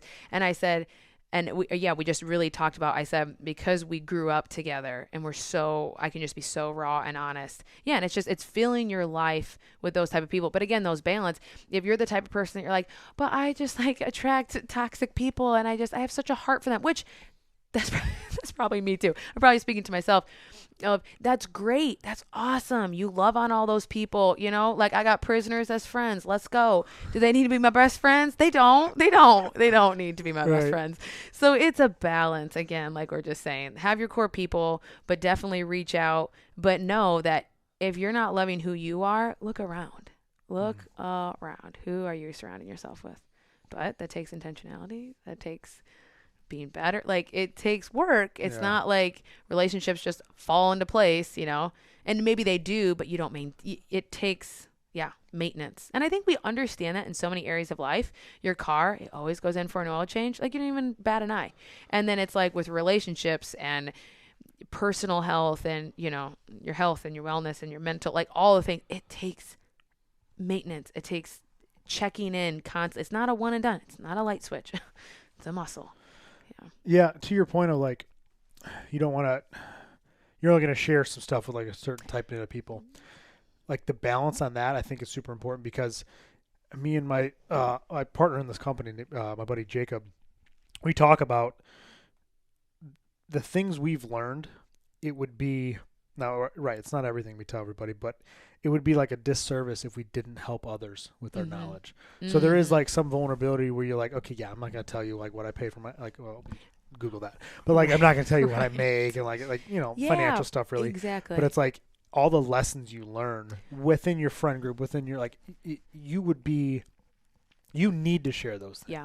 You know what I mean? I think that's what you do really well with like with the connection and the dog training and stuff like that, and speaking to more people. But it's like you have to share your vulnerability and your own instances with your own kids, and like the toothbrush with the, like ripping stuff out. It's like, because that makes, lack of better words, that makes the connection to other people. It's the vulnerability. Like, that's why I texted you the other day. I go, it's the vulnerability. Like, you're a human. Yes. You know what I mean? That's what, like, I told that to like my therapist the other day, which she's the first time I talked to her. She's like, well, if this doesn't work out, you know, if the shit's really not for you, and I'm like, it's for me. I go, because you swore. Exactly. I go, because you've talked to other ones, like therapists, and you're like, it's not a real person. Like, you get kind of like, I don't know, just like off-putting a little bit. And I'm like, you're real. Like, as soon as like you get that rawness and you're like, okay, you're a real person. Cool. Let's chat. You know what I mean? Because like, even getting to that journey was a whole different story for me. But just having that authenticity and being able to share that with other people and be like, oh, okay, I can relate to that. I yelled at my kid too. Shit. Tom does it. It doesn't look like he does it online. You're right. But that's why I like these more open platforms, right? Because you're not gonna. It's tough to explain that with a picture in 60 seconds or a reel. Yes. Some people can do it really well. I feel like talking a lot and YouTube and Spotify or the podcast and stuff helps me explain my side a little bit more. Yes. And then helps reach people that have similar instances. Yes. And you're right. And like I said that, I'm like, well, yeah, you got your close circle and you don't want to share that with everybody. And it's like, yes, exactly. Your finances, your like deep hurt, relational hurts that involves other people, and you want to have protection. Right. And even I can say this, like, there's some things that me and Seth have gone through. No one knows some things. Mm-hmm. I mean, parents, nobody knows some things, and it's just me and Seth's thing that we've worked to. And I pray that someday we get to a point where we can share that, and it's gonna be so freaking powerful because everybody looks at us and thinks certain things. Like, you have no idea that we've struggled in this area. And so I'm so excited to share that at some point. But obviously that takes two of us, and we both have to be ready for that. Just some major healing. And so I think sometimes I get caught in, because being an Enneagram 3, I'm really caught up in my image. And so I just am constantly just attacking that sucker. I'm trying to I'm just trying to crumble that. And I think, well, I can't share this. It's like, well, actually you can't. Sometimes we make excuses of like, well, I can't, that's too. Is it though? Like, if it doesn't hurt another person, if it's not going to like massively disrupt your like family or whatever, there's so much that we can share that we're just too scared to do it. Perfect example. This is so funny. If you're watching this, okay, so you go to rockkenneltraining.com, then you on that main page, it's like, oh, get to know your trainer at a more personal level, because that's really what I'm passionate about, is this type of content. And then you can find my dog training stuff. That's all outdated because I'm in dormant and I haven't updated it yet because I still have 11 days. But if you go and you click on the connection page, if you scroll down, I made a post, or maybe I didn't put it on the connection. Maybe I put it on my personal page. So I'll have to share it over there. I made a post, and I literally, it's a pink Post-it note. And I had done this maybe 5 months ago. And I had wrote, Lauren, no more hiding. And I put it on the thing. And I said, Seth, let me be honest. I hide some things from you. When you walk into the room, I put my phone down because I don't want you judging me on how much I'm on my phone. And I'm like, that is so stupid. That's so trivial. On the outside, you could think it doesn't matter. But I wrote on that Post-it note, I wrote, like the significance of the sin or whatever, and then I cross it out. It's not about the significance of the sin that you do. It's the principle that you're practicing. So it's not the significance of what that severity of it is. It's the principle. It's when you walk in the room, I'm hiding something from you. You're my husband. That's not okay. Because guess what? If I'm hiding that, what am I going to hide next and next and next? And again, we can't have that magical thing to say, oh, we're just going to flip a switch. And I'm not going to do this or that or that. No, it starts with that. It starts with that tiny muscle of saying, I'm going to throw that out of our house. So I put this Post-it note, and then something happened. I don't remember. And I wanted to be like super real with people. So I took a picture of the Post-it note on this pink one on my mirror. I took a picture of it, and I'm about to post it. I spelled the word wrong. I don't remember what word. I spelled practicing wrong. I did see this on Facebook. Now that you say that. What is the temptation? To delete the picture, rewrite it with the correct spelling, and repost it. And I said, isn't that ironic? I was about to delete something to hide from you about a post about not hiding from things. Ooh, God got me on that one. And so I was like, here I am. And I did that post at like 11 o'clock at night. Both girls we're trying to transition them into sleeping in the same room. And so it's just a hot mess in there, and they're not going to bed. And I just shut the door. I'm like, you guys just need to figure it out. So I'm on this carpeted stairs, sitting there with my phone, making this post. And I was like, you know what? This hugely puts a target on my deep-rooted insecurity of how I don't spell good. Yeah. And how I don't really, I've never been a good speller. I can write, I can read, I can't spell that good. But it's like, guess what? I bet there's a whole lot of freaking people out there who can't spell very good either. And if I can be one light and they go, oh, I'm not alone, game. It was worth it. And so to me, what, am I going to lose followers? Which, let's be honest, if you lose followers and you're doing it for a right cause, guess what? You're being faithful. So your faithfulness will override your success. But so it's like, are people going to be like, oh, you're a terrible person because I spell wrong? No, it's an image thing. It's a me thing. It's a me wanting to make myself look better. And so that crap, share it, post it, send it. Your more personal stuff, yeah, you can say that for your people. You ever spell a word so bad your iPhone doesn't know what you're saying? And I'm like, dude, you got it. I'm like, usually I can Google it or I'll say it into my phone and it'll somehow pick it up. I'm like, I'm not even close. I'm like, how do I spell difference again? D-I-F, different? I'm like, oh my gosh. Like sometimes those words, I'm like, dude, my iPhone doesn't know what I'm talking about. I'm like, this is brutal. There you go. Like you just made my night. Oh, you just made my night. That's hilarious. And let me just say this. Who am I married to? Okay. Can we just talk about Seth Sanderson? Valedictorian, freaking what? See, I don't even know. SAT. What's the main one? Your SATs. SATs is that's like one the of big them, right? one. There's two of them. I don't know if they were both required by us. It's SATs and there's like a 1,600 point scale and then like a. I don't remember any of them. A 36 point scale. SATs a 36 point and then the one that's a 30 whatever. It's like a 36 perfect. Right? Yeah. He I think he'd be okay with me. He was in the 30s. Yeah. Who does that? He was 33. He was 33? I was 23. That's how I remember. I go, what'd you get? He's like 33. I go, yeah, me too. I go, oh, wait, 23. I don't know why I remember that, but I think I would almost put money on that he was 33. Oh, that does just sound short right. of perfect, right? That's hilarious. And so, can I just be real? Is there was moments in our early marriage, it was an issue. It was a major issue, and I had massive insecurity of like, here I am married to the brainiac that went to school and has got his like biology degree, and he's outrageously smart, and he never puts that on you. Like he's so, oh man, if we could be like a sliver of how humble Seth is, we'd be good people. He's super humble about it, but still it's like, you know, I'm writing the meals. I'm like, all right, so we'll have like burgers and asparagus. Yeah, just asparagus. That's how you spell it, right? Broccoli. That's how you spell it. I'm going through all these vegetables, and then I literally start crying in like the first year of our marriage, and I was like, "You're gonna judge me because you think I'm stupid." And he's like, "I knew who you were. I knew you in 5th grade. Guess what? It didn't scare me away. I chose to marry you. Guess what? I don't care about that." So, it's funny. Yeah. That is funny. Marriage is I forget how smart Seth is. He's a right? goofball, you know what I mean? So you're like, he's such usually a like the goofball. smart people are like kind of in their own corner, and Seth's like, you know, basketball stud, leader of like of guys and people, and then you're like, oh yeah, that guy's pretty smart. Like you just forget. I don't know. Right? You just kind of forget about it. For sure, I know. And the girls genetically, like they're like Addison is like ranking like so far above her grade and stuff, and I'm like, thanks, babe. That's on you. That is fully on you. That is your genetics coming through hard. Yeah. And it's cool just that like everybody has their own strength. And we talk about too, like smartness, that like we like we're trying to teach Addison, it's not like you're are you really smart? Like who's smarter? Are you smart? No, we're all smart. It's just in different ways. I'm relational smart. Seth's book smart. People are number smart. People are body smart. People are speaking smart. So many different ways. It's like you were saying of reading people. Ooh, man.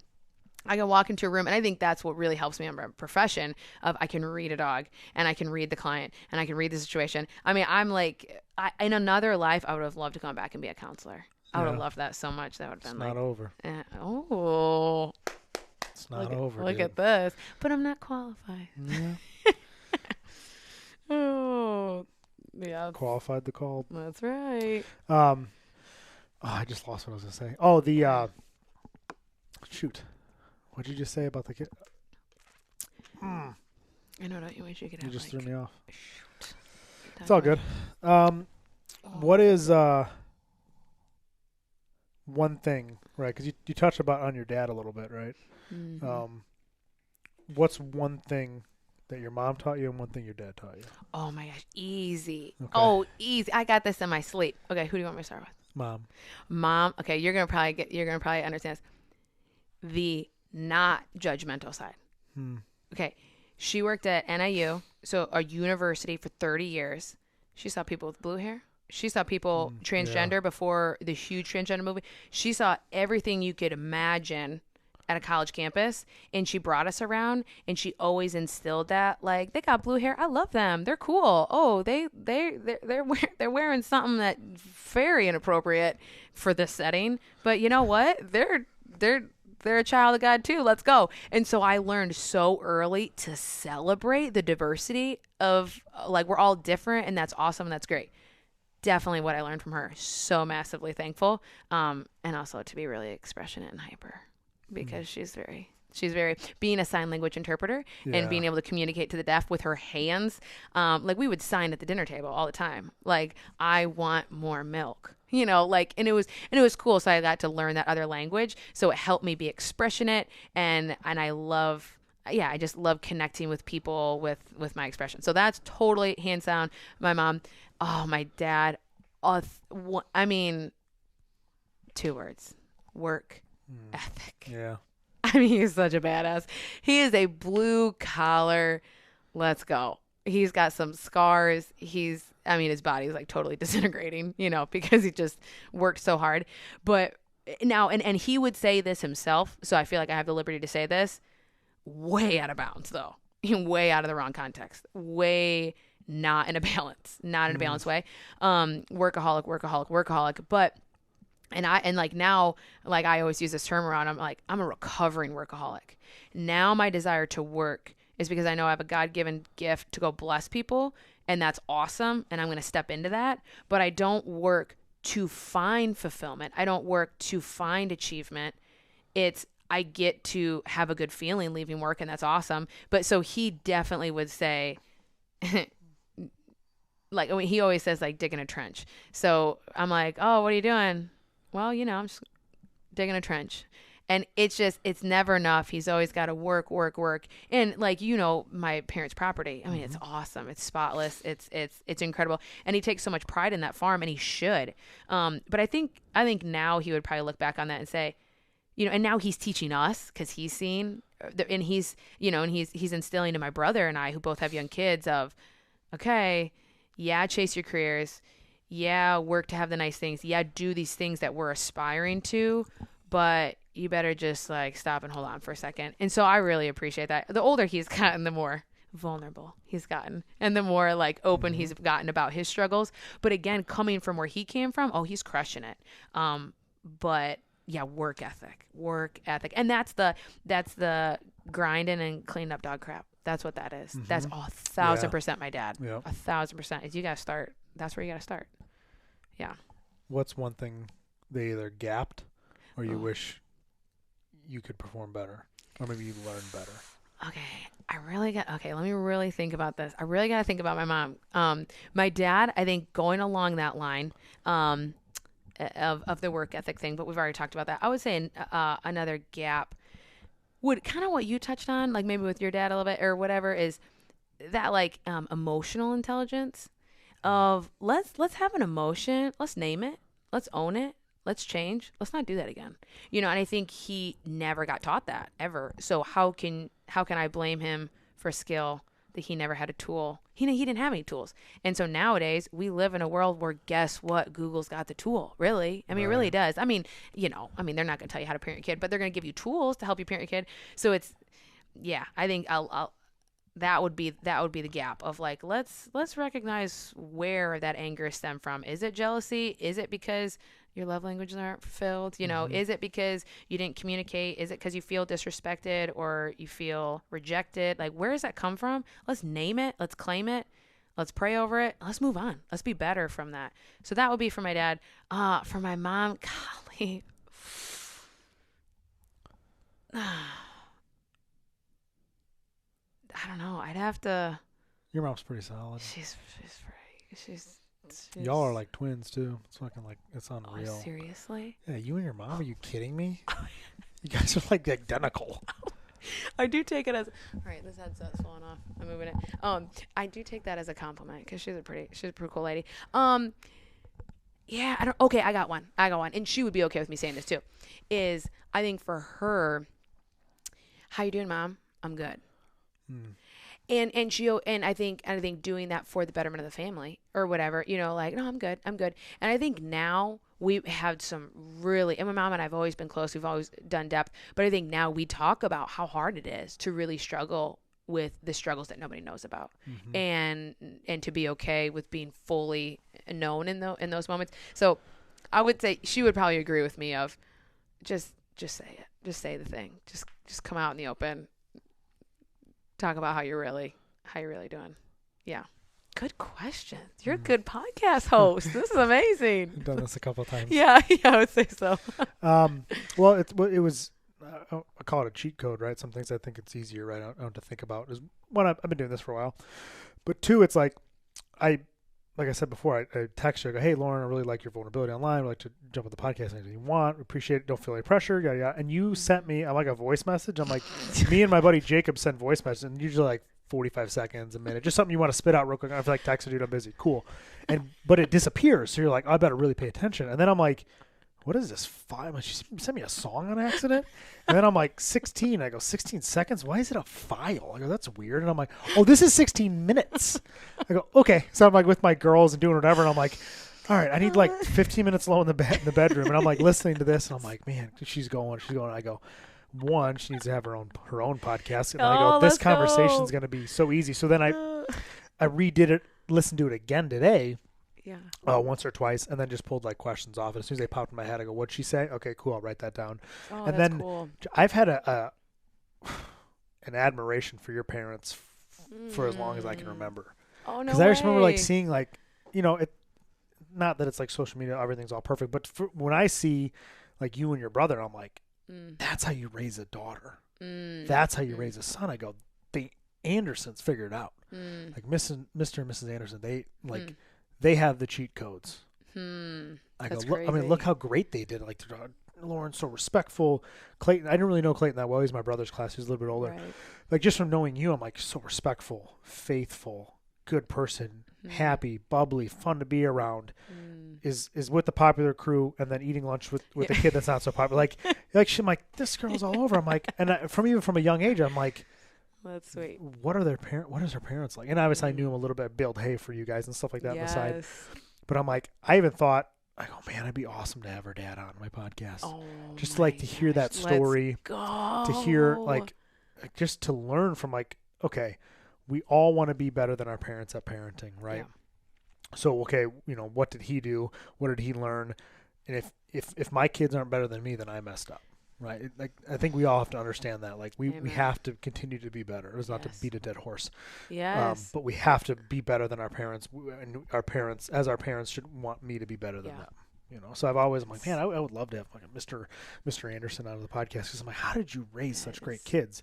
And I'm sure it would have they were great, but also we had X, Y, and Z. Right. And this really sucked. And I never learned this, and I probably never taught this. There'd be a lot. I think it'd be a really fun discussion. But I'm like, man, dang, I don't good. like that. I don't know. It just it always stuck with me how great of parents you had. And it's an outside perspective, right? Sure. We were not always super close when we grew up, but I'm like, just seeing the context of both of your characters, I'm like, sure. Whew, they knocked out the park, man. That is so sweet. That's awesome.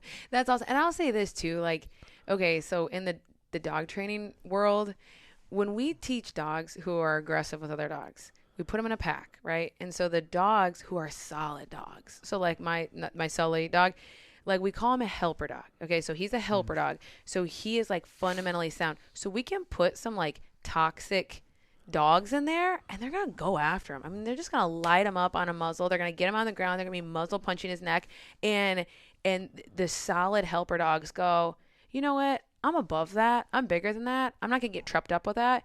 I'm here to make you better. So you do you. I know Lauren's coming to get you off of me. I'm not gonna fight back. I'm not gonna be a doormat to you. But and that's their job, is to rehabilitate people or rehabilitate dogs that have come from jacked up, messed up, genetically prone for some bad crap. That's their job, is to be that helper dog to help rehabilitate them. And I've thought about that so much as people. If you come from a good upbringing, if you come from a solid family, if you don't have a lot of childhood baggage, you're the helper dog. It is your responsibility in this world to bring in the people that were sexually molested, that had a dad that hit dad, all of the things that have just been tore up by life, that struggle with depression, that have all these things that are so heavy. It is your responsibility, coming from a place where you don't have a ton of that, to be that helper dog and to help them through the rehabilitation process. Because hurt people can't help hurt people.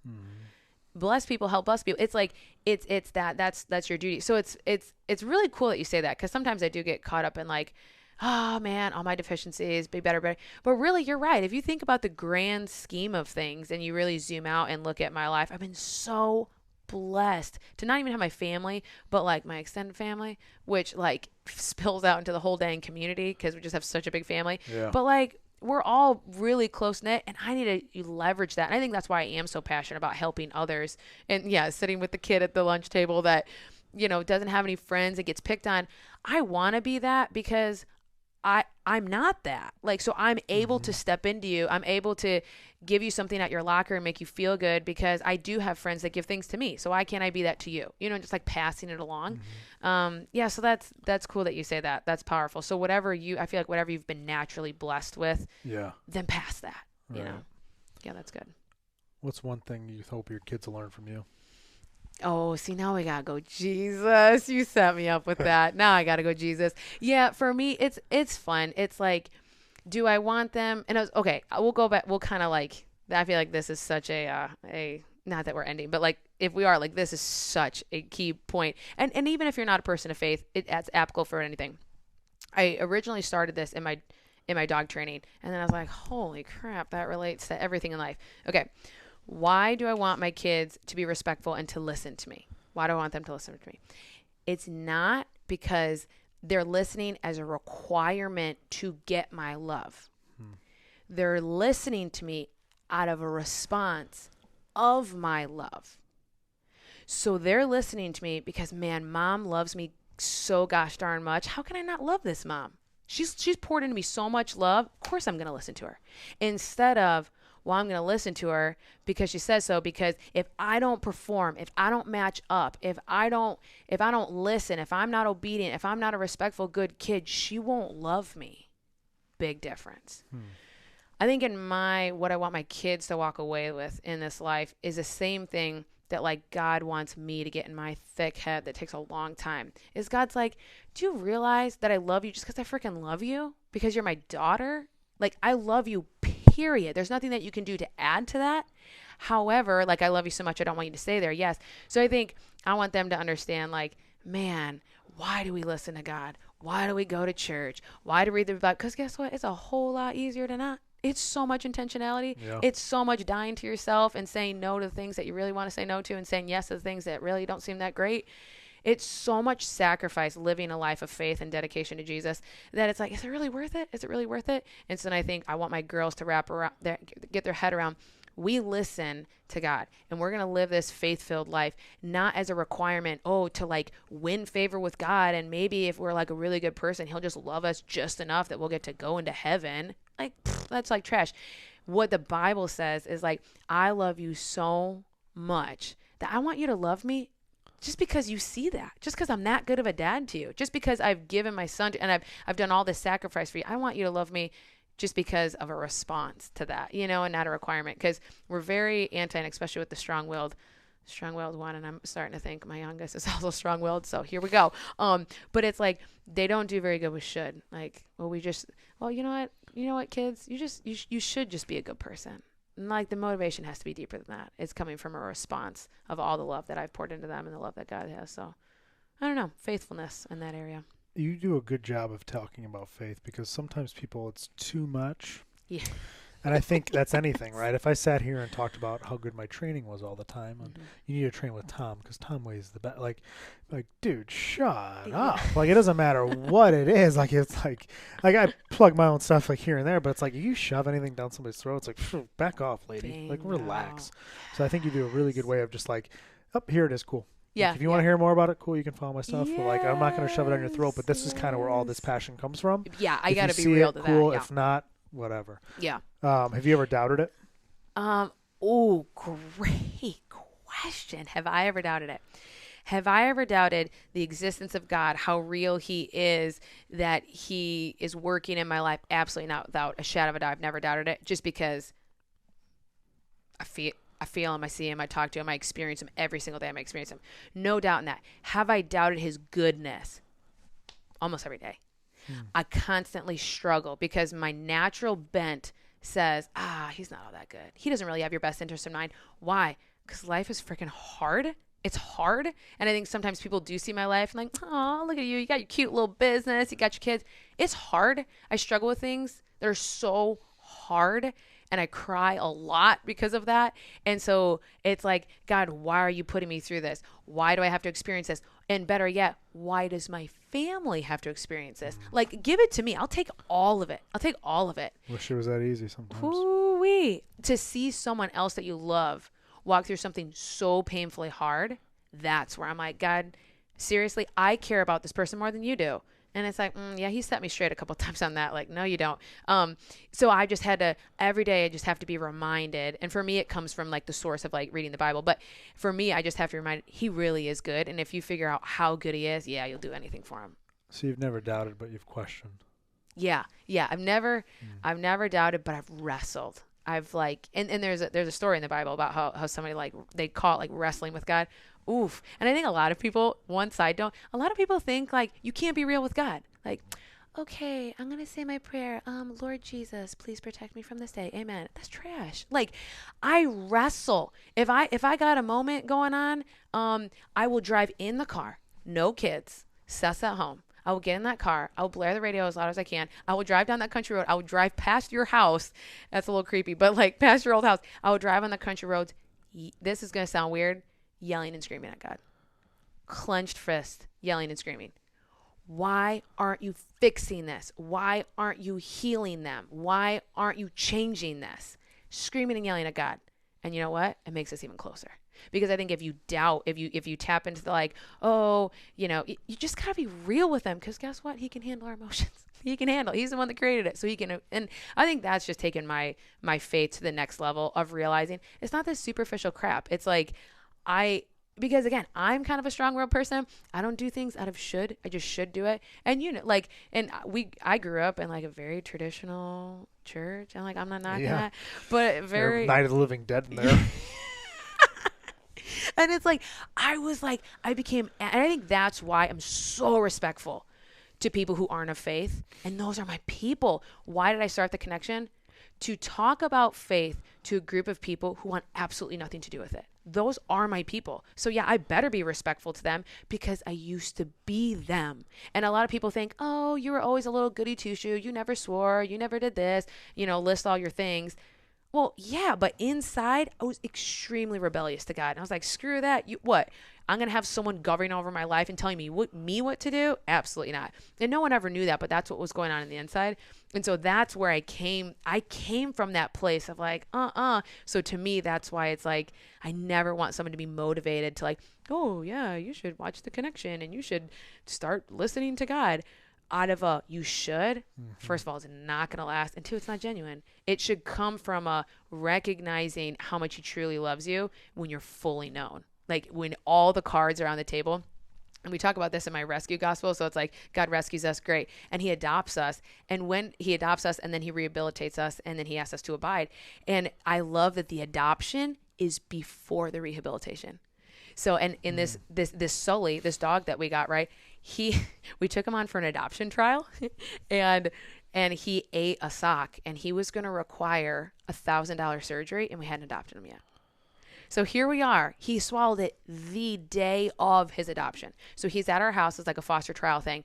I'm driving to the car to sign the papers to adopt this dog and accept him as my own responsibility, knowing you have a sock stuck in your gut. And after I sign the papers, I'm going to drive to the vet and I'm going to dump over $1,000 into you. That's what Jesus does. Jesus is like, I see your crap. I know how much it's going to cost. I see when you say you don't want to do that thing and you do it anyways, I see that. And I'm still going to choose to adopt you. I still want you. I still pursue you. That's where the motivation for faith comes. Not for any of this like, oh, you should do it because it just, whatever, looks good to be a Christian. No way. Yeah. And even in our culture now, it doesn't look good to be a Christian. So. Yeah, that's true. What's your favorite verse? Oh my gosh. Okay. Okay. This is going to sound, everybody, you probably know it. Everybody always says this, but like Philippians 4:13, you know, like, oh, I can do all things through him who gives me strength, right? A lot of people take that out of context and they say, oh, I can do all things through God who gives me the strength to do it. So I'm going to like, just go do this thing that I really want to do. And God, you're going to back me, right? It's like when our daughters are on the edge of like, a step, and they're like, catch me. And like they fall before you're even ready for it. It's like, I never said I was going to catch you. And they just did it anyways. They just expect you to catch you. I think so often it's God be like, okay, 1, 2, 3, I'm doing this thing. God, catch me. And God's like, I never called you to do that. I don't think that's a good idea. So like, and I think for me, that verse in context means I can do all things. What's the all things? Not anything that we want to do on our own. I can do all things, meaning I can be thankful in the hardest of situations. That's the all thing. I can do all things, even when my mother-in-law has been battling a very serious stage of cancer for 2 years. I can do all things through him who gives me strength, meaning I can wake up every morning and I can be grateful and I can be thankful, and I'm not going to play the victim card, and I'm not going to say how much it sucks and how scary that is and that reality, and how much our girls are obsessed with her and how much we love her and what a great role model she is and how much she pours into us and how much she means to our family. I can do all things. I can say every single day, I'm thankful. I'm still thankful. God, you're still good. I'm still going to pursue you even in the midst of grief and tragedy. That's tough to do. It's taken me a long time to get there. Yeah. That is tough. Where can people find you? Yeah. Okay. This is funny that we're doing this because I'm like, I am on the brink of being able to answer that question so much more eloquently of like, oh yeah, you can find me on Instagram. Boom. I don't have an Instagram right now. So this is the thing is, for so long, it's like, no, Lauren, just stay. But this is the year. 2023 is the year where you're going to be able to find me everywhere. But right now, yes. So you're going to go to rockkenneltraining.com, and then you'll see my connection page there. And just like me on that or whatever, even if you don't like it, because then that's the page that I update people on what's happening. And then so when I do my podcast, and when I would love, yes, to be on YouTube, or podcast on YouTube and Instagram. I would love that so much. And this is the year that I'm going to do that. So I'm excited. So for any of the people that kind of follow me from this point forward, it'll be cool because they will get to see me step into these new places for the first time. And guess what's going to come with that? A whole lot of vulnerability. A whole lot of, I literally the other day, I was doing a Facebook Live at like 9 o'clock at night. My girls were in the bath. I was putting in laundry and I did a video and I was like, do I want to go live right now? Heck no. I just want to do a short little video, but I don't even know how to do a freaking reel. I don't know how to do it. Somebody tell me how to do a reel. So it was funny. So a friend was like, girl, I got you. And I went over to her house and she's like, it's not that hard. And I'm like, okay. So then I did my first reel about the shrimp. So it'll be fun if people like that page. It'll be fun for them to see like, hey, I'm on Instagram. Hey, here's our first episode of our first podcast. So it'll be cool.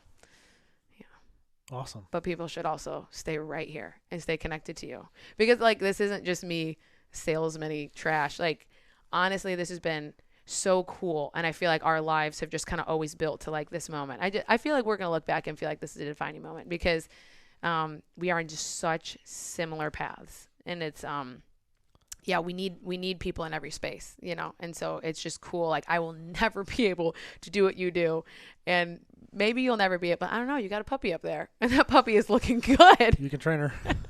I'm not going to do that. She's no Daisy. Yeah, she's no Daisy. I mean, you look like a professional dog trainer up there. So maybe you could do what I do, but it's just cool. I just have you have no idea when I got that little text of like, hey, we should do a podcast. I mean, you might as well have just like set me on fire. It just something exploded in me, and it's like, I've been showing up on this connection page for 2 years. Crickets, 2 years. Because again, I'm not called to be successful. I'm just called to be faithful. And God's like, just show up, just be real, encourage people, share your life, do your connections, and just leave it up to me. And for you reaching out of like, hey, I've seen your content. I think it's pretty cool. It's been the first like action step of that. And so it's cool. And it's proof of concept for me of like, all right, it's hard, but stay faithful, and I'm developing content at 2 a.m. and I'm like writing all this stuff down. And it's like, okay, stay faithful, keep pushing because it's not always glorious, it's not always glamorous, but when you get moments like this where it just sets you on fire and you get to talk to someone that's so similar minded, that is such a close friend. And it's like, it's so cool. Like we're going to get our girls together this summer and we're going to play. So it's so cool to, just grow and see that, just seeing where it leads. Yeah. It is funny how like we grew up in the same town, right? Similar values, similar, I think, strengths we learned from our parents. But also it's like, we weren't like tight. Like, I don't Right. talk to you. Like Right. we just don't. Like we just Right. do our thing. We watch each Different other. worlds. Yeah. Cool. Hey, we're having a party for everybody in the class. Or we're having a birthday party. Come on over. Okay, cool. Yeah. You know, or hey, we're having a pool party. Lauren, bring the kids over. Like, Yeah. but we're not really that. We're not that tight. But we have so many sort of values. It's like Crazy. it's like riding a bike, right? Like you pick back up right where you left off. I'm like, oh yeah, I still know how to do this. Yes. You know what I mean? So it's like nice to have like a lot of people, maybe just from like my childhood, but a lot of people like my buddy Luke Post and stuff like that. Like Yeah. you just pick, you don't need to talk to me. I'll talk to you in 5 months and we'll just pick it. Yes. We'll hit the ground running again. Amen. So it's cool that like, you know, we are very different, but we're also Yes. very, very similar. If you look at me, I'm tattoos on my hands, Let's fingers. go. Like I look like a Yes. degenerate. Like probably look like one of the prisoners. That you, I was that gonna you say teach. my prisoners have got they're a whole lot more covered than what you got. Trust me. But it's like Yes. you know different walks of life, but then I think it's just different walks, but it's the same path. That's good. You know what I mean? So it's kind of cool that we're able to still come That's good. together, still be friends through all this, and then, you know, share the Yeah. similarities, like just like the 15, 20, 16-minute thing you sent me. I'm like, Yeah. oh my gosh, this is the same things I talk about. Yeah. Right. Like, holy cow, how have we not spoken about this before? But it just Right. took me paying attention a little bit more to one of your posts, and Sure. I'm like, she would be like my other podcast. You know, you'd be fine on it if you did it, but it's like it's more of kind of like the BSing and stuff like that. This is more like Yeah. I want more people to learn from these. I want people Yeah. to like listen to this 3 times over and be like, man, what did Lauren say about this? Yeah. Because sometimes, you know, you go on rants or I go on rants, which I fucking love. I love that you Yeah. do that. Yeah. And it's like, I got to back that up and re-listen to that because it's like so Mm. much. You get so much value. Just out of a couple hours that like I know for me, I'm going to have to listen to this. Like I'll re-listen to Sure. this to learn from you. That's know what I mean? And move likewise. forward. So, Likewise. like, you know, it's- When we started, I'm telling you, when we started, I was like, everybody just hold up and back that up. That's for me of imposter syndrome. Do it scared. Just do that is so for me. And that's cool. It's cool that we can come together on certain things, but being around people who are there's things that you possess that I don't in your personality. Like, that like I want to do it yesterday and that just like pushing through. Gosh dang, I need more of that because I'm just so afraid of failure. And it's not a great way to live. So I just love being surrounded by people like you and seeing you like, all right, well, how did you do this? Like, we just did it. You just do it. And I'm like, oh man, okay. That's hard to hear because that's not the answer I want, but let's go. Like, you just do it. You just push forward. So likewise, that goes both ways.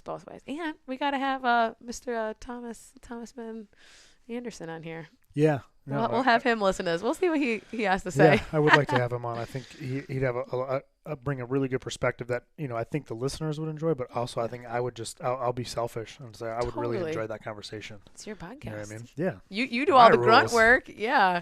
You This guy loves his people. Okay. So if you are his people, he loves you guys and he cares about you and he goes through extensive work. Like right now, like he forfeited time being upstairs with the girls doing the bedtime routine, or can I say you're getting out of it? Because let's be honest, sometimes that's a great thing. No, I'm just kidding. But usually I'm not there for like, you know, let's say half the time or sometimes more. So I Yeah. feel like then it's the guilt. Yeah, absolutely. My wife's got to do it again because I'm like, tonight I podcast. Yeah. Tomorrow I train late. Yeah. Wednesday I podcast. Thursday I work late. Friday I have to train late. Saturday I have to work. Stop. So it's just like, you know, I still get some of that guilt, and that's, you know, Yeah. we could do like a whole nother episode whole on all thing. that.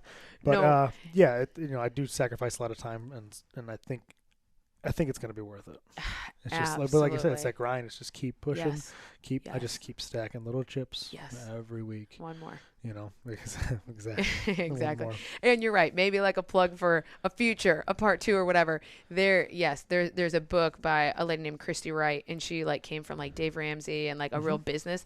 Yeah. So she was like one of her personalities, and just a kick butt lady, super great business wise, but she's a mom of 3 kids and has this booming business and all these things. And she came out with a book just in the last year, and it's called Take Back Your Time, the guilt-free guide to life balance. And like, you know, everybody's like, oh, life balance. It's this like, you know, like you just can't ever face it. You can't ever feel it. That book revolutionized my guilt with working.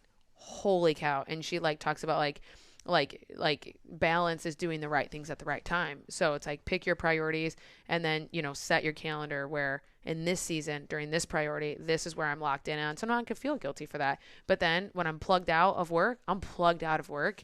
And now this is my priority. Or when I'm on a vacation, here's my, you know, so she walks that through beautifully. But I think the book has got a lot of mom examples, so she needs to come out with like a dude version too. But it's really great principles. One. Yeah, because that balancing I've talked about, I think in my other podcast or this one, but like that, the balance, work-life balance for me, it's like, there is no balance. Yeah, that's my thing. It's like, yeah. Like this podcast needs 100% of me right now. My kids need 100% of me when I'm with them. Right. My wife needs 100%. My work needs 100%. My other job needs 100%.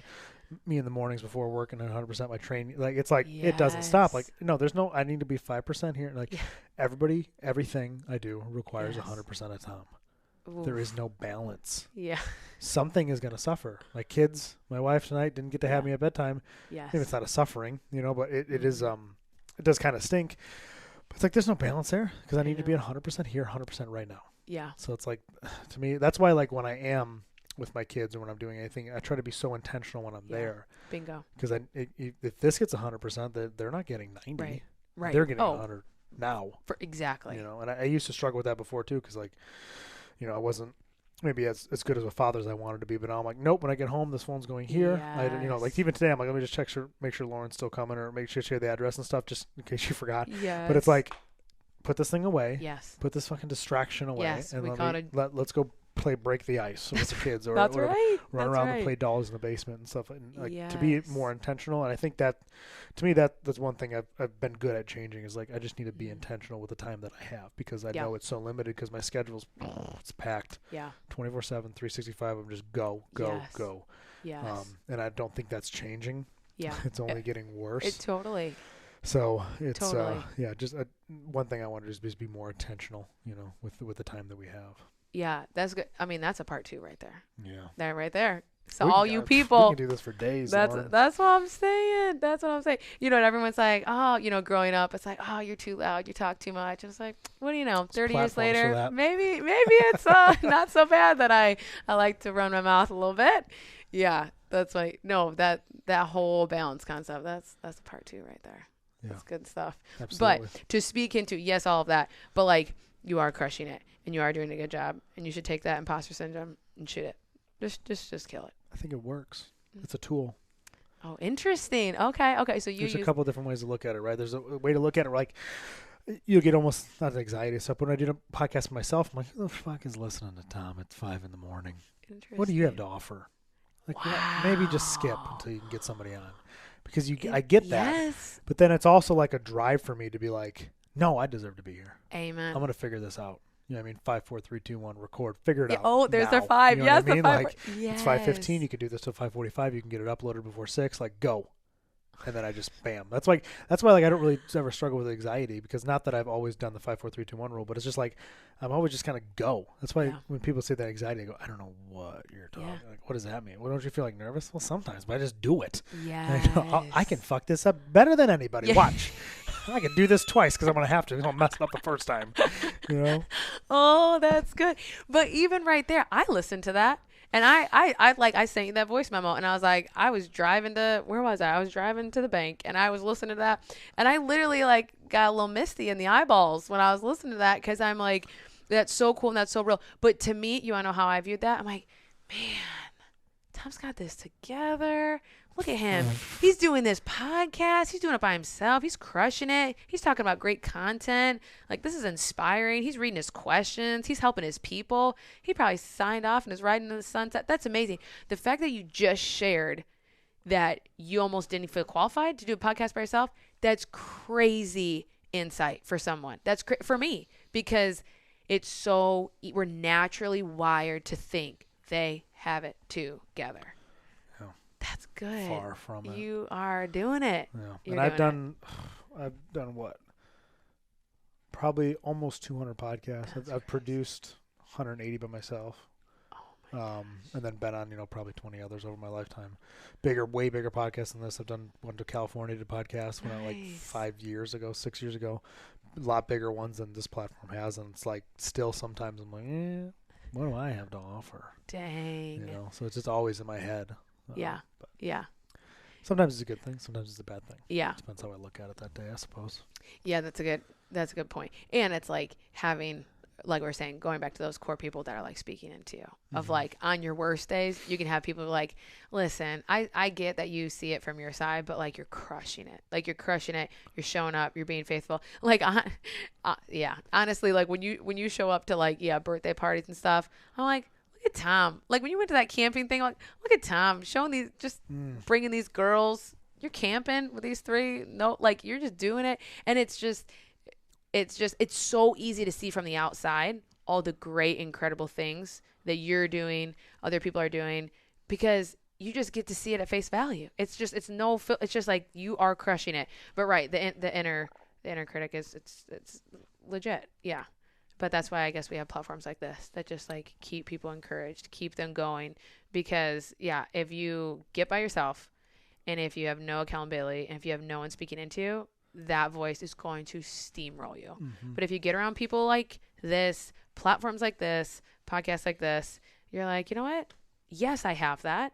But guess what? So does everybody. So does every celebrity. There always comes a point where you reach, because we're not all knowing, all consuming. We have deficiencies. That's what makes us human. And you can be the best of the best of the best of the best, and you're always gonna feel like you're lacking in something and you're not good enough for that one thing. So if you can have people around you that are filling into you saying, guess what? I have that too. You're not alone. And then having those core people who really know you well and just can pour in and say like, no, you're crushing it. So let me be that person for you right now. You're crushing it. Well, I appreciate that, and I appreciate you hopping on. I appreciate you know, not only did I lose my time with my family, but it was you did as well. You know, you had to drive all the way out here. You know, you just spend time away from everybody just to do this. So, but I appreciate your time. I appreciate your friendship. I appreciate you being here, and I think we're gonna have to probably do this again. Yeah. Let's go. Yes. Yeah. So rockkenneltraining.com. That's it. That's the spot. Right. That's a spot. If you like, go ahead. I was just gonna say, this is great. People are holding me accountable. No, I'm kidding. I have other people who hold me accountable. April 1st, though, that website's gonna have a new feel to it. April Fool's Day. Yeah, right. Isn't that ironic? Oh shoot, April. Okay, so how ironic is that? The year of 2023, which I've decided is going to be my best year yet, my most impactful, all the things, and the day that I set to launch is April Fool's Day. Okay, we're just gonna let that sit right there. That's hilarious. Well, you should put a day on it. I did. A lot of people don't. They're like, yeah, this summer, watch out. Yeah. Like, well, when? The June 21st? When summer starts? The summer solstice? What is summer? When the kids are out of school? Well, I haven't figured that out. Well, you better. Yeah. Like when we redid this brand, my buddy's like, all right, yeah, we'll do like in like 2 months, we'll set everything up on the side. I go, no. We have 2 weeks. I'm thinking more like 5 days. Oh my God. Well, I don't know about 5 days. I'm like, all right, about 10 days. And he's like, all right, fool. And he started crushing the website, redesigning everything. I'm doing stuff with apparel, figured out a logo. But then like less than 2 weeks, bam, we're up and rolling. Here's the relaunch. Let's go. Like that's where me and him work together well. Is like yes. He's like, all right, fuck you give me a date, let's roll, dude. Yeah. You know, and I'm the guy that'd be like, no, we can do this faster. Yeah. We can do this faster. We'll be a little sloppy, maybe. Maybe we'll drop the ball on a couple things. We won't change the name from Smart Strength to Be Better here on this form. I go, we'll figure that out later, dude. I ain't worried about that. Whatever. Oh, that's good. Yeah. Oh, shoot. I feel like we were at a really good stopping point. And then there we went. Rabbit trail. So now we got to like do the official like, oh, thanks for coming. Yeah, you bet. It was great. Okay. Yeah. Yep. But yeah, honestly, thank you for taking your time out. Thank you for hopping on. Thank you for spending 2.5 hours. Dang. After you spent 2.5 hours in my house. That's so funny. Playing with the kids. So that's great. Yeah, we'll have you on again. I'm going to check in with you, keep you more accountable on the things that people don't see in the background. Amen. Yeah, here to help you. If you need to start a podcast, we'll talk about that offline. But rockkenneltraining.com, Lauren Sanderson. Appreciate your time. Appreciate you being here. Thank you. Let's do this. All right. Let's go. Thank you. Be better.